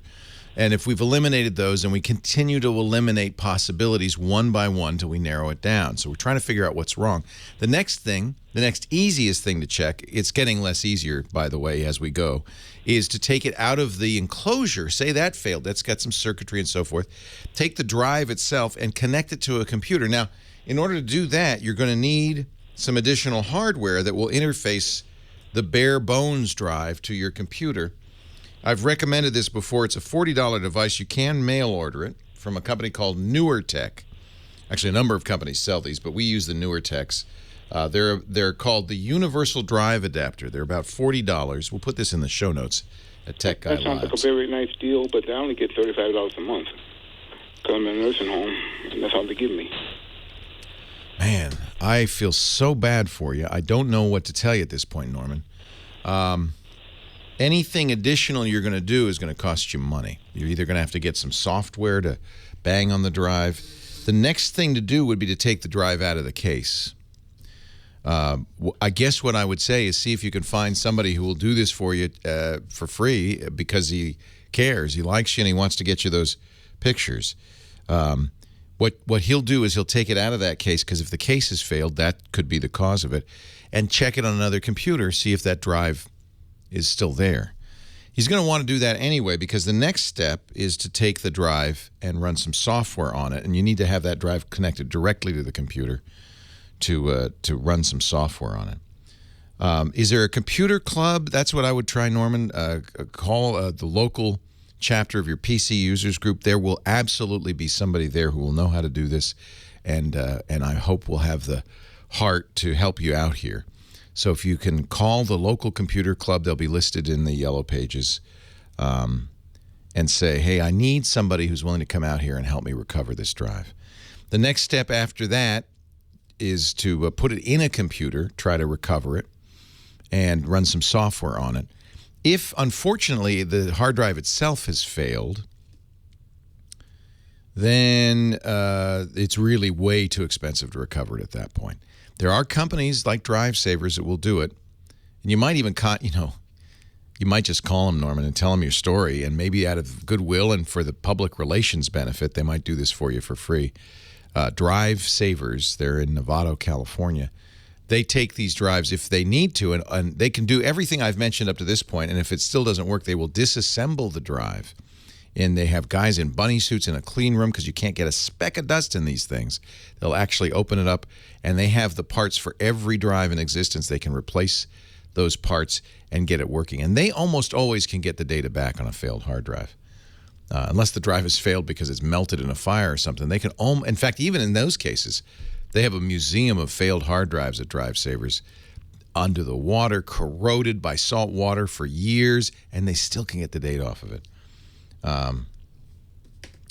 So, Norman, my suggestion, if you can, call a local computer club, or maybe call Drive Savers and say, please, can you help me? I don't have any money, but these pictures of my sister, they're my only memory of her, and I really want to get them back. kind of makes me sad, Norman. I hope you find somebody who can help you out there. You know what? Somebody suggests he's in Tallahassee, Florida State. You know, there might be a kid there in the computer science department. Any geek, any true geek can help you. This is something we all do a lot of. But you got to get somebody who's willing to help you for free, because he loves you and he wants to help you out. Richard, Oxnard, California. Hi, Richard. Leo Laporte, the tech guy. Hi, Leo. Thanks for taking my call. Thanks for calling. Before I ask my question, that last caller, that also could possibly be the circuit board on the hard drive itself. I saved a friend's hard drive by replacing a resistor on there. That's exactly right. That's the next step. You take it out, you see if it's the container. If it's not, it could be the circuit. The worst thing is it could be the motor, the bearings, the stuff inside the hard drive, and that's where you need somebody like Drive Savers to take it apart. But you're right. If you can find it has to be exact. If you can find an exact match, and by the way, Western Digital made a lot of those My drives, so you probably can. Then you might try replacing it. You just don't know until you've replaced it. Right.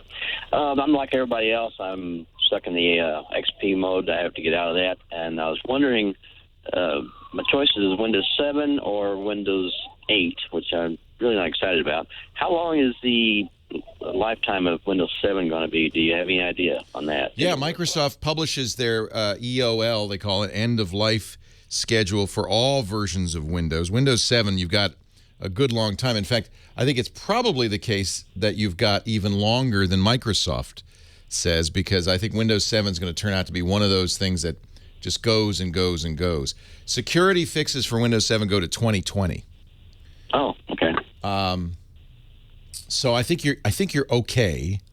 But I suspect it'll go longer, because a lot of times Microsoft especially really tries to keep older operating systems running as long as possible. Remember, Windows XP went out of cycle after 13 years. I think you can expect at least that for Windows 7, maybe even more.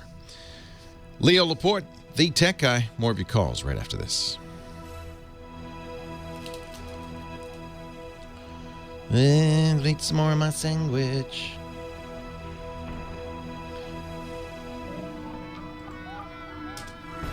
Well, hey, how are you today? Leo Laporte, the tech guy. Time to talk about computers, the internet, smartphones, home theater, digital cameras, all that jazz.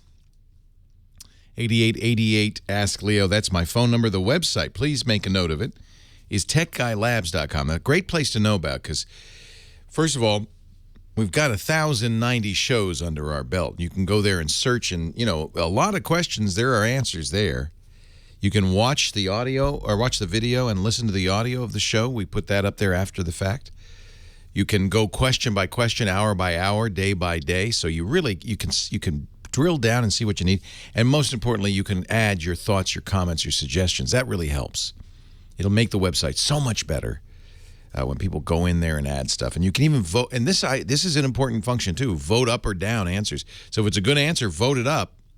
If it's a terrible answer, vote it down, and that way the best answers will rise to the top. TechGuyLabs.com. We'll put a link in there from Web2468, my book, Troubleshooting Step-by-Step, that might help you get your data back from your MyBook. The chat room's really been great, coming up with lots of suggestions for our caller. Was his name Charles? Norman, that's right. Tallahassee. A lot of people really, and I understand, very sympathetic and want to help Norman get his pictures of his late sister back, and try to get that MyBook working again. So lots of great suggestions. We'll get those from the chat room into the website, techguylabs.com. Best thing, though, is find a geek. There's, the chat room, they're all volunteering up like a storm. I'll help them. So the geeks are very helpful, especially if they know all this stuff and you don't, and they want to help you. So find a geek, find your local user group, somebody at Florida State. There's got to be somebody who would say, yeah, I'll do that for you. I'll at least give it a try. I should say, Norman, there's no guarantee we can get it back. It may be lost forever. When you only have one copy of something, it could be lost forever. Did you see that story? Bruce is reminding me in the chat room about this story. A patent troll And I call him a troll. Really, the correct term is non-practicing entity, NPE. A company, VimetX, has one business only. That is to license or sue for a patent. They went to East Texas. That's the place to go if you want to sue over patents, because they're very sympathetic to the little guy. Sometimes they're confused about patent trolls being little guys. VimetX sued Apple for infringing on their patents relating to FaceTime and VPN on-demand functions used in iPhones, iPads, and Macs. The jury ruled in their favor. Yeah, you're a little guy. That big, bad California company, Apple, they're ripping you off. So the judge ordered a $368 million payout and ongoing royalty to VimetX. 1%, very close to 1% of all revenue from iPhones and iPads sold in the U.S. Now, Apple's been fighting it, but we learned on Friday that it's not working. And they may get a royalty of $340 million a year from Apple for something they didn't invent, they don't use to make. They just have some patents. These software patents are very controversial because it's very easy to make a very broad patent that a jury can apply kind of randomly and cost people a lot of money. VimetX has won on appeal, and they're very close now to winning it all. A 1% royalty. We've got to do something about patent trolls. This is crazy. Crazy. Let's move on. Jamie in Long Beach, you're next. Leo Laporte, the tech guy. Hey, Jamie. Hi, how you doing? I'm well, welcome. Thanks. You do a great service here, and I'm looking forward to an answer here. What can I do for you? I am looking to cut the cord. Okay. And fire your cable company, in other words. Yes. Yeah. Or actually the phone company, but yes. And we don't watch stuff in real time. And but I'd like to watch the regular shows on a DVR. And I've looked at the Master channel and wondered if you knew anything about that. I've not used one, but the chat room recommends that. Channel Master is the name of it. Recommends it all the time. I use a TiVo, which is similar as well. These are devices that will record broadcasts for playback. But you said you're cutting the cord. You still have an antenna, in other words. Yes, we would use an antenna. And I live a kind of crazy life. I move around a lot. So I was interested in whether you can watch the stuff on the hard drive with that DVR elsewhere. Yeah, this is an issue, of course, that comes up all the time because you've got digitized content. You should be able to just copy it off the hard drive, but it's not always easy to do. Cable company DVRs, it's almost impossible. I believe it's easy with the Channel Master or the TiVo. They both have to-go capabilities. So the idea, and we should explain what's going on here, the idea is if you don't want to be on the cable, you don't want to pay that $100 a month cable bill, how can you get everything you want to watch on TV without paying the bill? Now, of course, thanks to Netflix and all these other online services, watching a lot of content's pretty easy.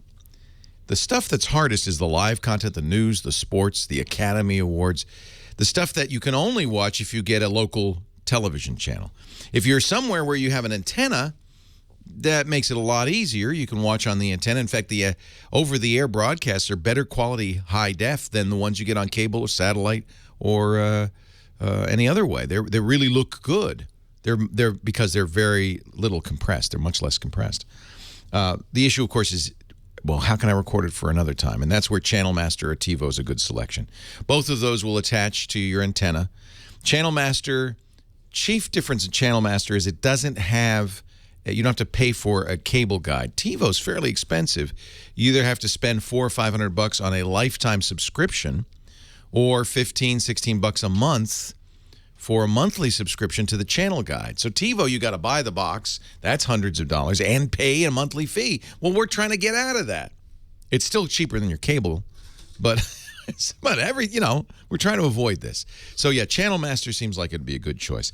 I have not used it, as I said, but a number of people say it works quite well.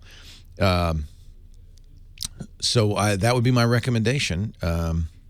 And I believe you should look at the Channel Master website. I believe you can get your data off the Channel Master hard drive so you could put it on an iPad or carry it around or whatever. 8888, ask Leo. Rami is in Los Angeles, our next caller. Hi, Rami. Hi, hi, Leo. This is Rami. How are you? I'm well. How are you? Okay, I'm pulling over so that I can focus on what... Please do. Be very careful. You don't have to talk to me. I'll fill the time while you find a safe place to pull over so we can talk. I'm good. Okay, so here's my question. I am a clinical psychologist. All right. And I just got a Galaxy S4. Hold on. I hear the magic music, which means we have to take a network break. We'll be back, though. Hang on just a few minutes. Leo Laporte, the tech guy.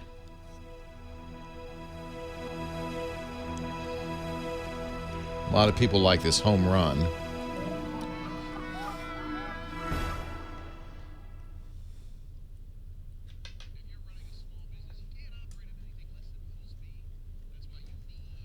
This doesn't solve what he wants. This doesn't do anything that he wants to do, but...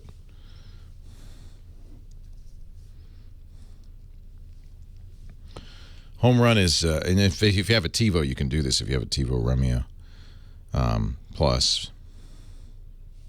Oh, but then it works with Windows Media Center. All right.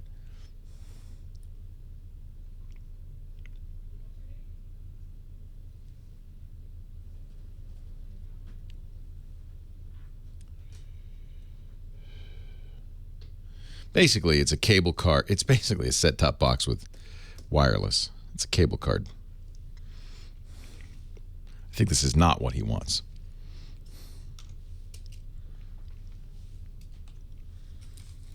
Leo Laporte, the tech guy. Sorry I had to put you on hold, Rami. Not a problem. Let's start over. You're a clinical psychologist. You have a patient info in your phone.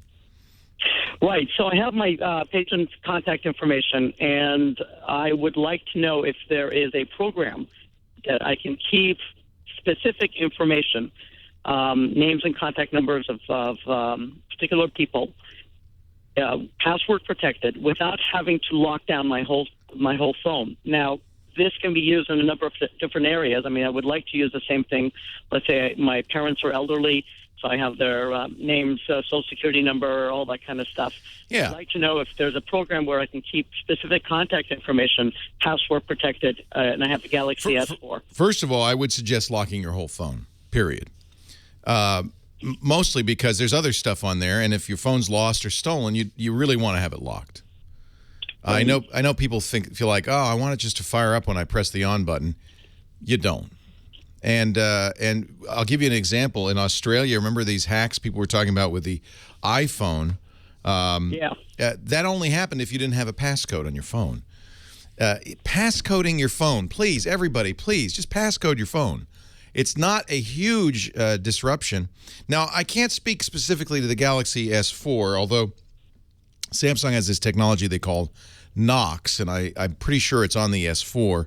But speaking about the iPhone, if you have the passcode, the entire contents of the phone is encrypted. And the reason I think this is better is you can certainly keep your phone numbers, your patient records and stuff in a secure store, but to dial that number, you'd have to open the store, look at the number, remember it, and then dial it. It's not attached to the dialer. The contacts are. You just tap it and it dials that number.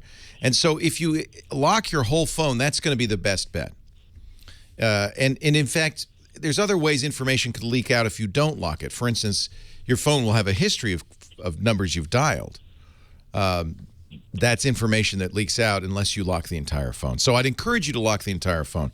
I will tell you, though, a good solution for a lot of this information, and you could even use it for phone numbers if you want, if you don't mind the inconvenience of having to manually dial them, is a password vault like LastPass. You've heard me recommend this before. It's good for so many reasons. You want to store your passwords in it. It's fully strong encrypted. LastPass is the one I recommend, and one of the reasons I do is they don't even have access to this information. So it would be HIPAA compliant. It is what we call trust no one encryption. Only you have the key. And you can store, they have a secure notes feature. So you could store patient notes in it. You certainly could store social security numbers, as I do, passports, anything that you want to protect in the LastPass vault. And it is inaccessible to anybody unless they have your password. Make a strong password, and that's as secure as it gets. Okay, so that would really actually work very nicely because that's in the notes section, and I can use it for, let's say, my parents' social security numbers. Absolutely. And what have you. That's what I use it for, and you could even put patient notes in there if you wanted to, and they would be secure. Okay, can you spell that for me? LastPass? LastPass, just like it sounds. The last password you'll ever need. It's LastPass.com. It's free. I would recommend the premium version, $1 a month. That gives you some additional features, including mobile apps. So they have apps for every device, including your Galaxy S4.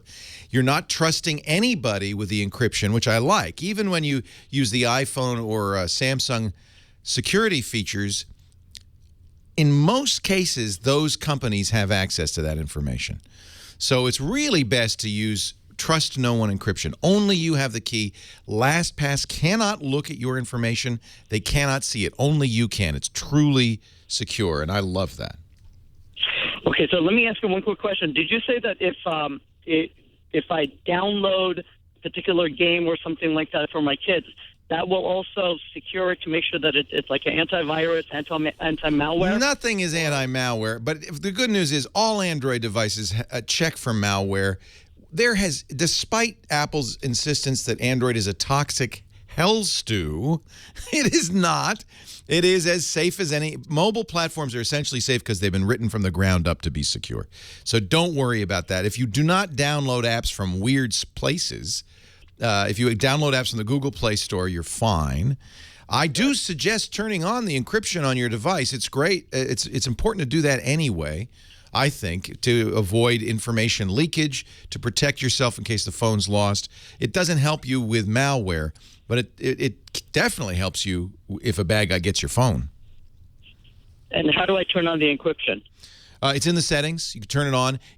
But in order for any phone to be encrypted, you have to also turn on a passcode to unlock the phone. That's hand in hand. I see. So I have to have the passcode on the phone in order to do that. Please do that, though. Please, because I'm telling you, you only have to lose your phone once without a passcode to realize what a pain in the butt this is. Because all your phone history is there, so that includes whoever you've called. Regardless of whether you're storing the phone numbers privately, it's still visible. And all your data, all your private data is in there. And a guy has access to the hard drive. There's nothing to stop him from banging on it till he unlocks everything. I just think it's very important, in my opinion, and everybody who's listening. Not I don't want to pick on you, Rami, but everybody who's listening, turn on a passcode on your phone. Turn on encryption. Okay, so two quick questions. Number one, the LastPass, that will encrypt it, and every time I want to look into it, I have to punch in a passcode? Yep. But that's what you want. Anything else, anything less is not going to be secure. And by the way, the advantage of LastPass is it's also on your desktop. So you can put all that stuff in there easily, simply on your desktop. It syncs right to your phone. Wow. Okay, fantastic. And this passcode that you're talking about in terms of phone, it's really that secure? If you use a good, strong password, no one can break it. Wow. Don't use monkey123. Don't use your kid's birthday and your dog's name. Use a good random passcode. You have to memorize that one password. You'll never have to memorize another password because it just keeps track of all your passwords from then on. Okay, can I ask you one more quick question? Sure. On my computer at home, I have Kaspersky antivirus. Someone recommended that I put on, I think it's called Spark Trust or something like that. No, Kaspersky's plenty. Okay, but you know what? You could put every malware as well. you could put every program in the world on your computer. It won't prevent you from doing dumb things. And we were talking at the beginning of the show. I cannot believe how many emails I get. They're very deceptive. American Express wants to give you a rewards card. Click the link. You see a American Express card field. You enter in your login and your password. No anti-malware program in the world is going to protect you against that. You cannot be protected against yourself. Malware programs have to allow you to install software. Right. They cannot lock you down unless you behave yourself. And that's the key, is everybody needs to know what it is to do safe computing. Don't click links in email. Don't download programs from oddball sources. Make sure they're always reliable and trusted. If something warns you, and this happens all the time, it's very deceptive, very easy to fall for it. It says, oh, but your bank account's been compromised. Quick, log in. We got to save your money. My concern is more my kids, even though they're not on the admin. Well, hold on a second. I'll talk about that when we come back. Leo Laporte, the tech guy.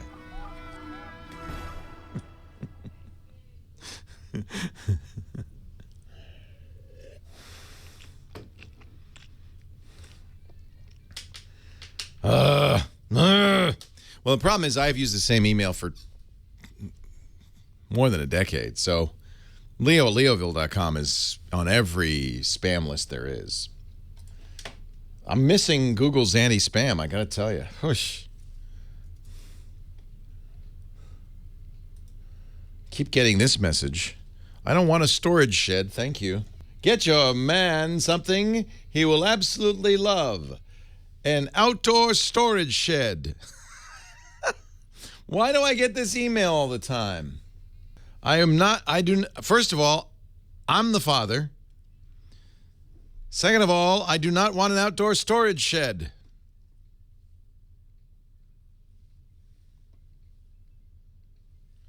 Outdoor storage shed. Ah! I just deleted a whole bunch more spam. Google did such a good job.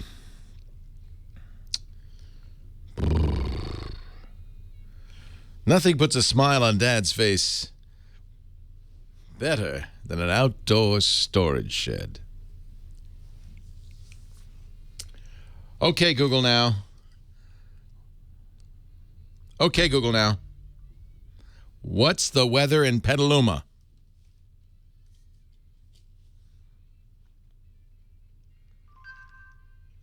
Ah, Google now changed its mind. We're only going to 91. No. That's the current weather. It's going as high. Still going to 99? No, it never got to 99. Oh. We're at the peak right now. I thought we were. It still says 99 here. It's going to be 99 tomorrow. Is that it? Nope, that's today. Tomorrow, 93. 86, 73. God, it's going to get cold. Crazy weather. But see, it never got to 99. It's currently 91. Google, you lied. I don't know what weather source they use, but they lied. I brought the Moto X today because it got updated to 10.4.3, and I just wanted to play with the latest KitKat. KitKat.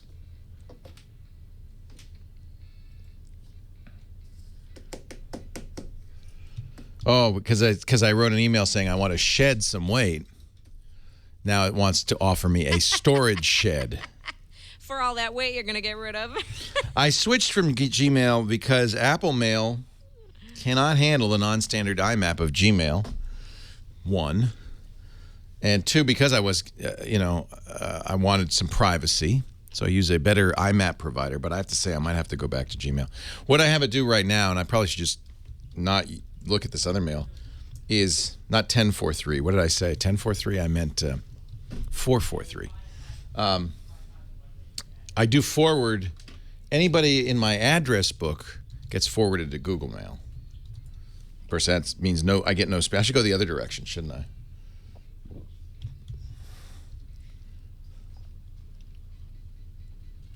But see, why did this... Oh, because this was sent to my Gmail account. So this got through. How are you doing? I'm Mary. New on this online dating. Just want to give this a try. Maybe I will find the half part of me.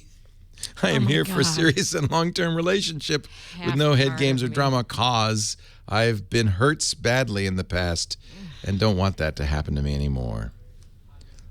That's Gmail, so just hopeless. Rami, still there. One more question, Rami, then I got to move on. Your kids, you're worried about your kids. Yes. Even though they're not under the admin account, can they download something or what have you that then would give them access to my information that is under the admin account? Absolutely not. Okay. You're safe there. In fact, they can't even see. That's better than any of this other antivirus stuff because they're running as a limited user. They can't install applications. And almost, I would say without exception, for a bad guy to get something on your system, he has to get you to run an application. So the very fact they can't run applications means they're probably safer than you are. Fantastic. Okay. Thanks, Do Rami. you recommend anybody outside of Kaspersky, or that's a good way to go? No, Kaspersky's great. I like Kaspersky. We have for many years had a sponsor. I don't know where they went. But I still love them. ESET, Nod 32. That's probably my favorite antivirus. It's very lightweight, doesn't get in the way. But since you already have Kaspersky, my point is the antivirus is kind of a second line of defense and will not protect you against yourself if, for instance, you're running as an administrator and you say, yeah, I guess I do need that new Flash, the hacker.com recommended. And you download it and you run it. And it turns out, hey, this wasn't Flash. This was a virus. Kaspersky, ESET, they'll all let you do that. They'll warn you if they scan it and they say, hey, this application's not safe. But they can't protect you against yourself. Fran, San Diego, Leo Laporte, the tech guy. Hi, Fran. Hi. I listen to you all the time. I love your show. I have no idea what you're talking about because I don't but I'm trying to learn with you. So thank you very much. Oh, I hope it's not too intimidating. Well, it is, but I'm trying. Well, I try to make it accessible. This isn't hard stuff. 6-year-olds are using computers very well. So I know. Don't tell me that. But it's our own mental. But what I'm saying is, it's not that our lack of capacity. It's our own mental blocks that make it hard. We think it's going to be hard. Thank you. That's sweet, but I don't accept that. See, you blame yourself, and that makes me mad. I think we have failed as the computer industry has failed because we all blame ourselves. For years, my motto was, it's not your fault. Well, thank you. They've made this too hard. All right, go ahead and ask your dumb question. I'm just teasing. Okay. I feel really good. I'm just kidding you. What can I do for you, Fran? I want to get my husband a laptop for his birthday. He's way more technically savvy than I am. We bought him a tablet and a pad, and he returned them. He didn't want it. See, this is the risk of buying for a geek. They know what they want. True. Right. I'll tell you, he doesn't do, anything like video editing or. I think I know he plays like Angry Birds on a cell phone, but I don't think he's going to play it on the laptop. Well, what would he do with a computer? Is email, surfing the net? And also, like, if we travel, he likes to watch movies on the plane. And see, a tablet was a good idea, but he didn't like that, huh? No, he didn't like it. He didn't want that. He wants a regular laptop. Is he a Windows guy? I asked him before I spoke to you. He uses Windows 7. Okay. My favorite Windows 7 or 8 laptop, and actually I would he's going to resist this, but he'll be glad in the long run if he just hangs on his Windows 8, the latest version of Windows, is the Asus S7. I've recommended it before. It's my Windows laptop. It's very thin and light. It's as thin and light as a tablet, but it's a full laptop computer running Windows 8. It's very powerful. It's beautiful. And that's, what did you say? ASUS. I'm sorry, not ASUS. ACER. Acer, not Asus. Okay. Acer S7. S is in Sam 7. You can buy it online, but you might also be able to find it at a computer store if you shop around. There aren't any computer stores really anymore, are there? No, but I have a friend who's at the military base, and I was going to see if I could get it All right. there. Okay. Those are very nice. I'll tell you the brand names I like. Lenovo. Your husband would nobody ever got sad because he got a Lenovo.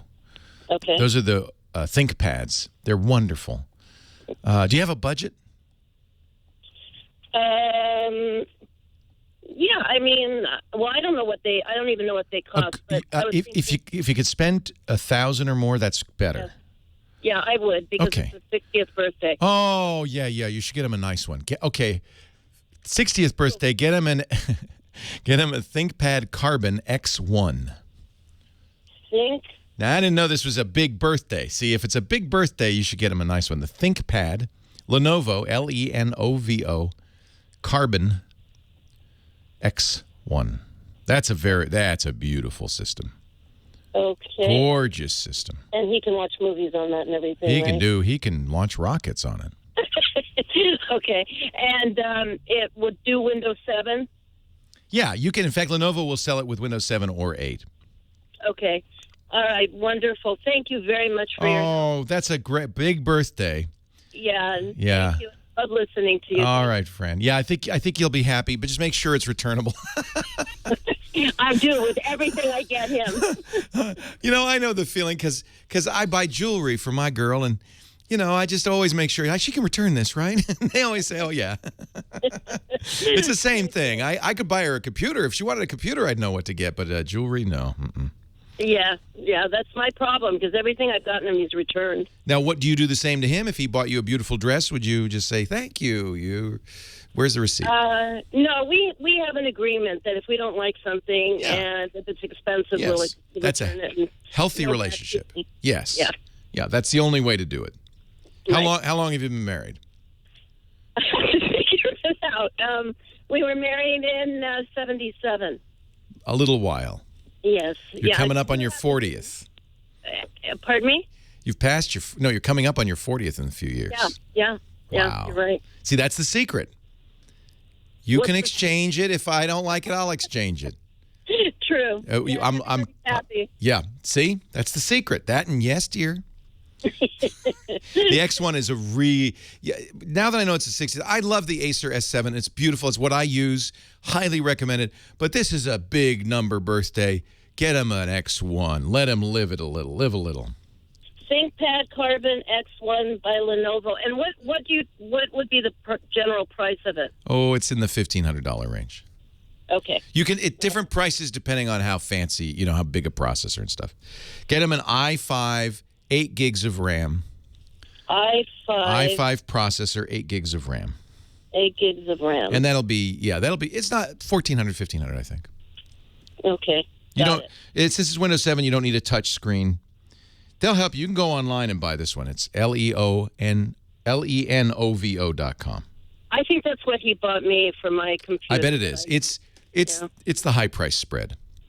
And it's not a touchpad. I think he likes a touch screen. Well, Windows 7 and touchscreen is not compatible. So if that's the case, get him Windows 8 because Windows 8 is touch focused. Windows 7 is not. It's an afterthought, and it's not a good idea.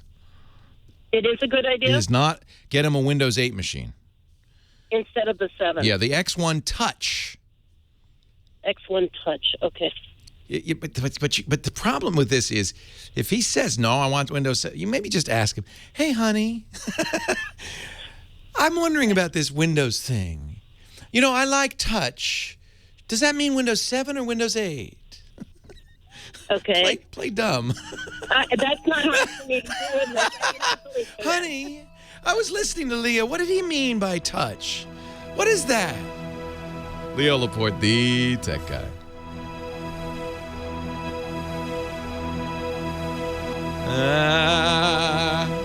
Oh, honey. Why is there more than one kind of Windows? Are there 8 different Windows? No, dear. They just called it Windows 8. It's really the 10th Windows. Aren't you adorable? Windows it's not the 8th Windows. It's just a made-up random number. It seemed like a good number at the time. Our show today brought to you by Gazelle.com. Gazelle is a great place to go if your honey got you the wrong phone. and it's too late to return it, or maybe you want to get the newest, the latest, the greatest, GAZELLE.com. It's where you can sell your phone and your electronics, get top dollar, cash, money on the barrelhead. They buy broken iPhones and iPads, too. Got a cracked screen, want to get a new one? Hey, by all means. Well, let's just see, in fact, what an iPhone would be worth these days. You ready for the new iPhone? You hear lots of good things about it. Just get a quote. These are good for 30 days. Thinking, I have that iPhone 5, or maybe, let's be realistic here. You got an iPhone 5 and you want a 5S. It's on AT&T. It's a 32 gig AT&T iPhone 5. What? $220? What a deal. 220. That pays for the next phone. And you got $20 to get a case. I want you to visit GAZELLE.com. They've paid out more than $100 million to over 700,000 customers. You can get quotes on all your devices. They're good for 30 days. You have 30 days to decide, 30 days to get the new stuff, to transfer your data over, whatever. Once you decide to sell, push the button, check out. They'll send you a box with the prepaid postage on anything worth more than $1. They turn it around fast. Their data experts will wipe any data you leave on there. I always recommend wiping your data, but if you don't, if you forget or you can't, they'll do it for you, and then you get paid fast. By check, by PayPal, or get an extra 5% if you buy a lot of stuff on Amazon. Get that Amazon gift card. GAZELLE, gazelle.com. Free shipping, fast processing, trustworthy. It's where we sell all our old stuff. Get your gadgets sold. Clear the way for the new at Gazelle. So there was, okay, you ready? You ready to count? See, you're those are fudging by saying the first real Windows. First real Windows was Windows 1. I don't think there was a Windows 2. Then there was a Windows 3, Windows 3.1, and I won't count 3.1.1 Windows for work groups. We'll just count Windows 3 and 3.1. Windows 95, Windows 98, Windows ME, Windows 2000, Windows NT 3.5.1, Windows XP unified those together, Windows Vista, Windows, I'm at 10, Windows 7, Windows 8 is Windows 12. I get 12, but you know what? Your mileage may vary.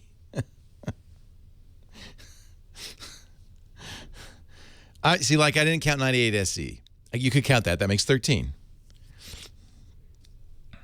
I didn't count 3.1.1 as different from, but that's Windows for Workgroups, as different from 3.1. I don't think I missed me. I think I mentioned me. Leo Laporte, the tech guy. If you count, you'll get an awful lot of Windows.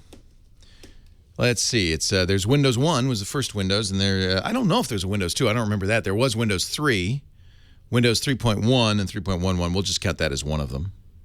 Windows 95, Windows 98, Windows ME, Windows XP. I'm skipping the NT versions. I'll just skip those. Windows XP, Windows Vista, Windows 7. By that count, Windows 8 is Windows 10. And there could be more. there's at least 10. We left out Windows NT, 3.5.1, 4.0, Windows 2000. That's 3 more. It's all I haven't yet to find a way that you can get Windows 8 to be actually the 8th version of anything. That doesn't matter. It's just a number. Now, interesting because Apple has kind of a problem. Their OS 10 is now in version 10.9. The next version of OS 10, they've announced Yosemite, will be Windows 10, and that's a Roman numeral 10, Windows 10, version 10.10. Windows 10.10.10. At what point do they go to Windows 11? I don't know if they want to go to, I'm sorry, I said Windows. What point do they go OS 11? Maybe never, I don't know. It's all very confusing. That means they're just code names or names. It's for marketing purposes. And there will be somebody, I guarantee you, I will get email from somebody that says, no, Leo, it is actually the 8th version of Windows. Let me demonstrate for you how you get to 8. I don't think there's any way to get to 8. Mark, Aliso Viejo, California. Leo Laporte, the tech guy. Hi, Mark. Oh, hey, Leo. How are you? Well, I'm well. Hey. Well, great. Big podcast listener. That's all I listen to in the car anymore. Oh, bless you. Thank you. Yeah, I love it. I hate Adobe Reader, and I have... and rightly so, by the way. And basically eliminated it from all my computers and replaced it with a Foxit Reader, which works really well. Foxit's very good. And my question is, with all the security issues with Reader, does Foxit have that same problem? Or They're not the same problems, but they do have problems, yeah. So here's the deal, really. It's an easy thing to understand. In fact, these days, all malware, spyware, bad stuff comes in through the internet. There were days when, you could get, Melissa came in on a floppy. And there are still some viruses that can propagate via USB key. But basically, all the risks to you are via the internet. And so bad guys bang on, they've kind of stopped banging on the operating system because Microsoft's been pretty good about keeping Windows up to date. So now they're going to bang on anything that goes on the internet. That means your browser. That means anything your browser might call if it goes to a web page. So PDFs are very common on web pages.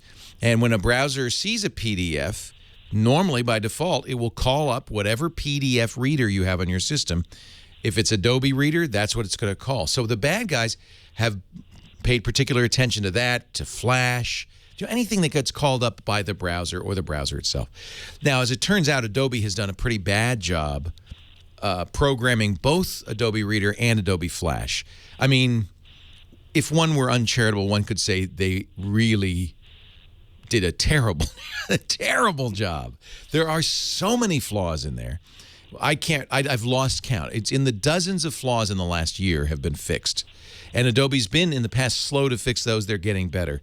But you're right. It's probably prudent not to use the most. The problem is Adobe Reader is installed on most PCs.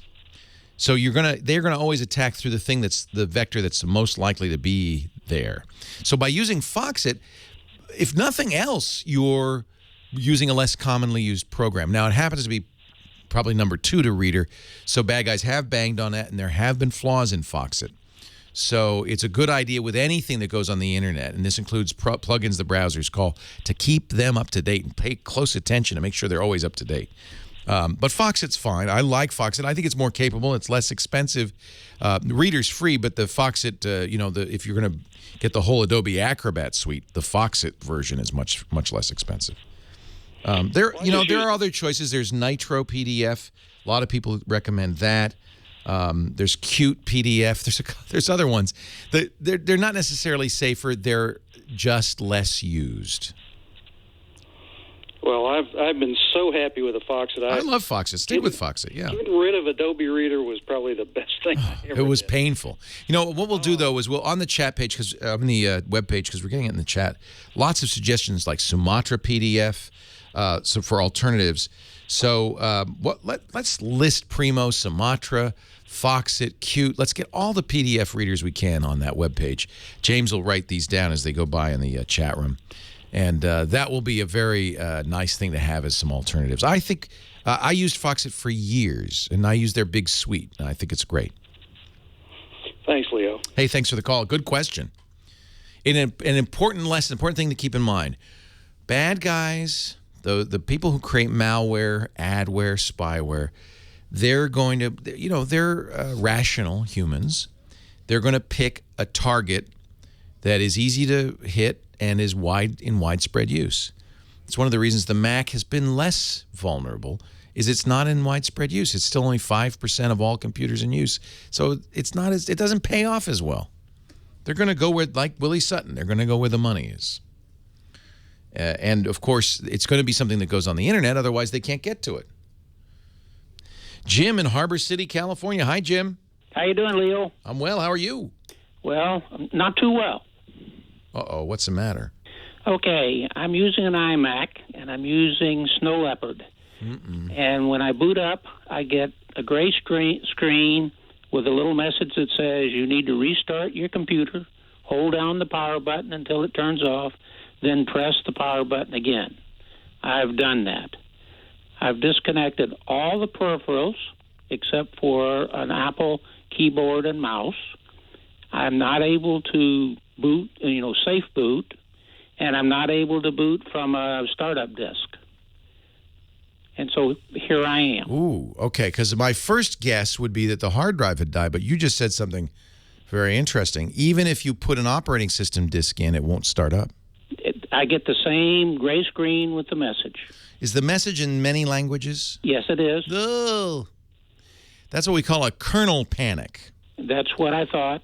So if your operating system gets damaged, your hard drive gets damaged, you'll just get a blinking question mark. But when you get that screen and it goes slowly down the screen, it goes gray, and it says it in Chinese and Spanish and French and English. Correct. That is a kernel panic. It means that the computer couldn't go on. And if it happens the minute you turn on the computer, you've got something seriously wrong with the hardware. So there's a couple of things if you called AppleCare, there's a couple of things they would do, and I'm going to go through these. We don't have time for you to actually do them. But first, try zapping the pram. You know about that? Yep. You did it? No, I haven't done that yet. So you reboot, or just, I guess in this case, turn off the machine.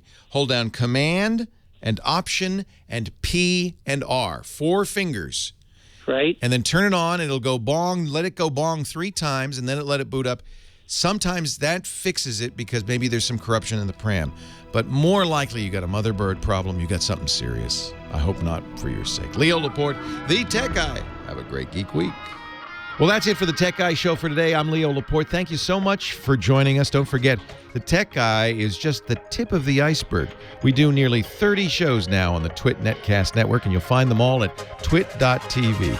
We talk about Windows on Windows Weekly, Macintosh on Mac Break Weekly, iPad on iPad Today. You get your daily dose of tech news from Tech News Today, and our weekly roundtable show, This Week in Tech. It's all at twit.tv. And I'll be back next time with another great Tech Guy podcast. Thanks for joining me. See you next time.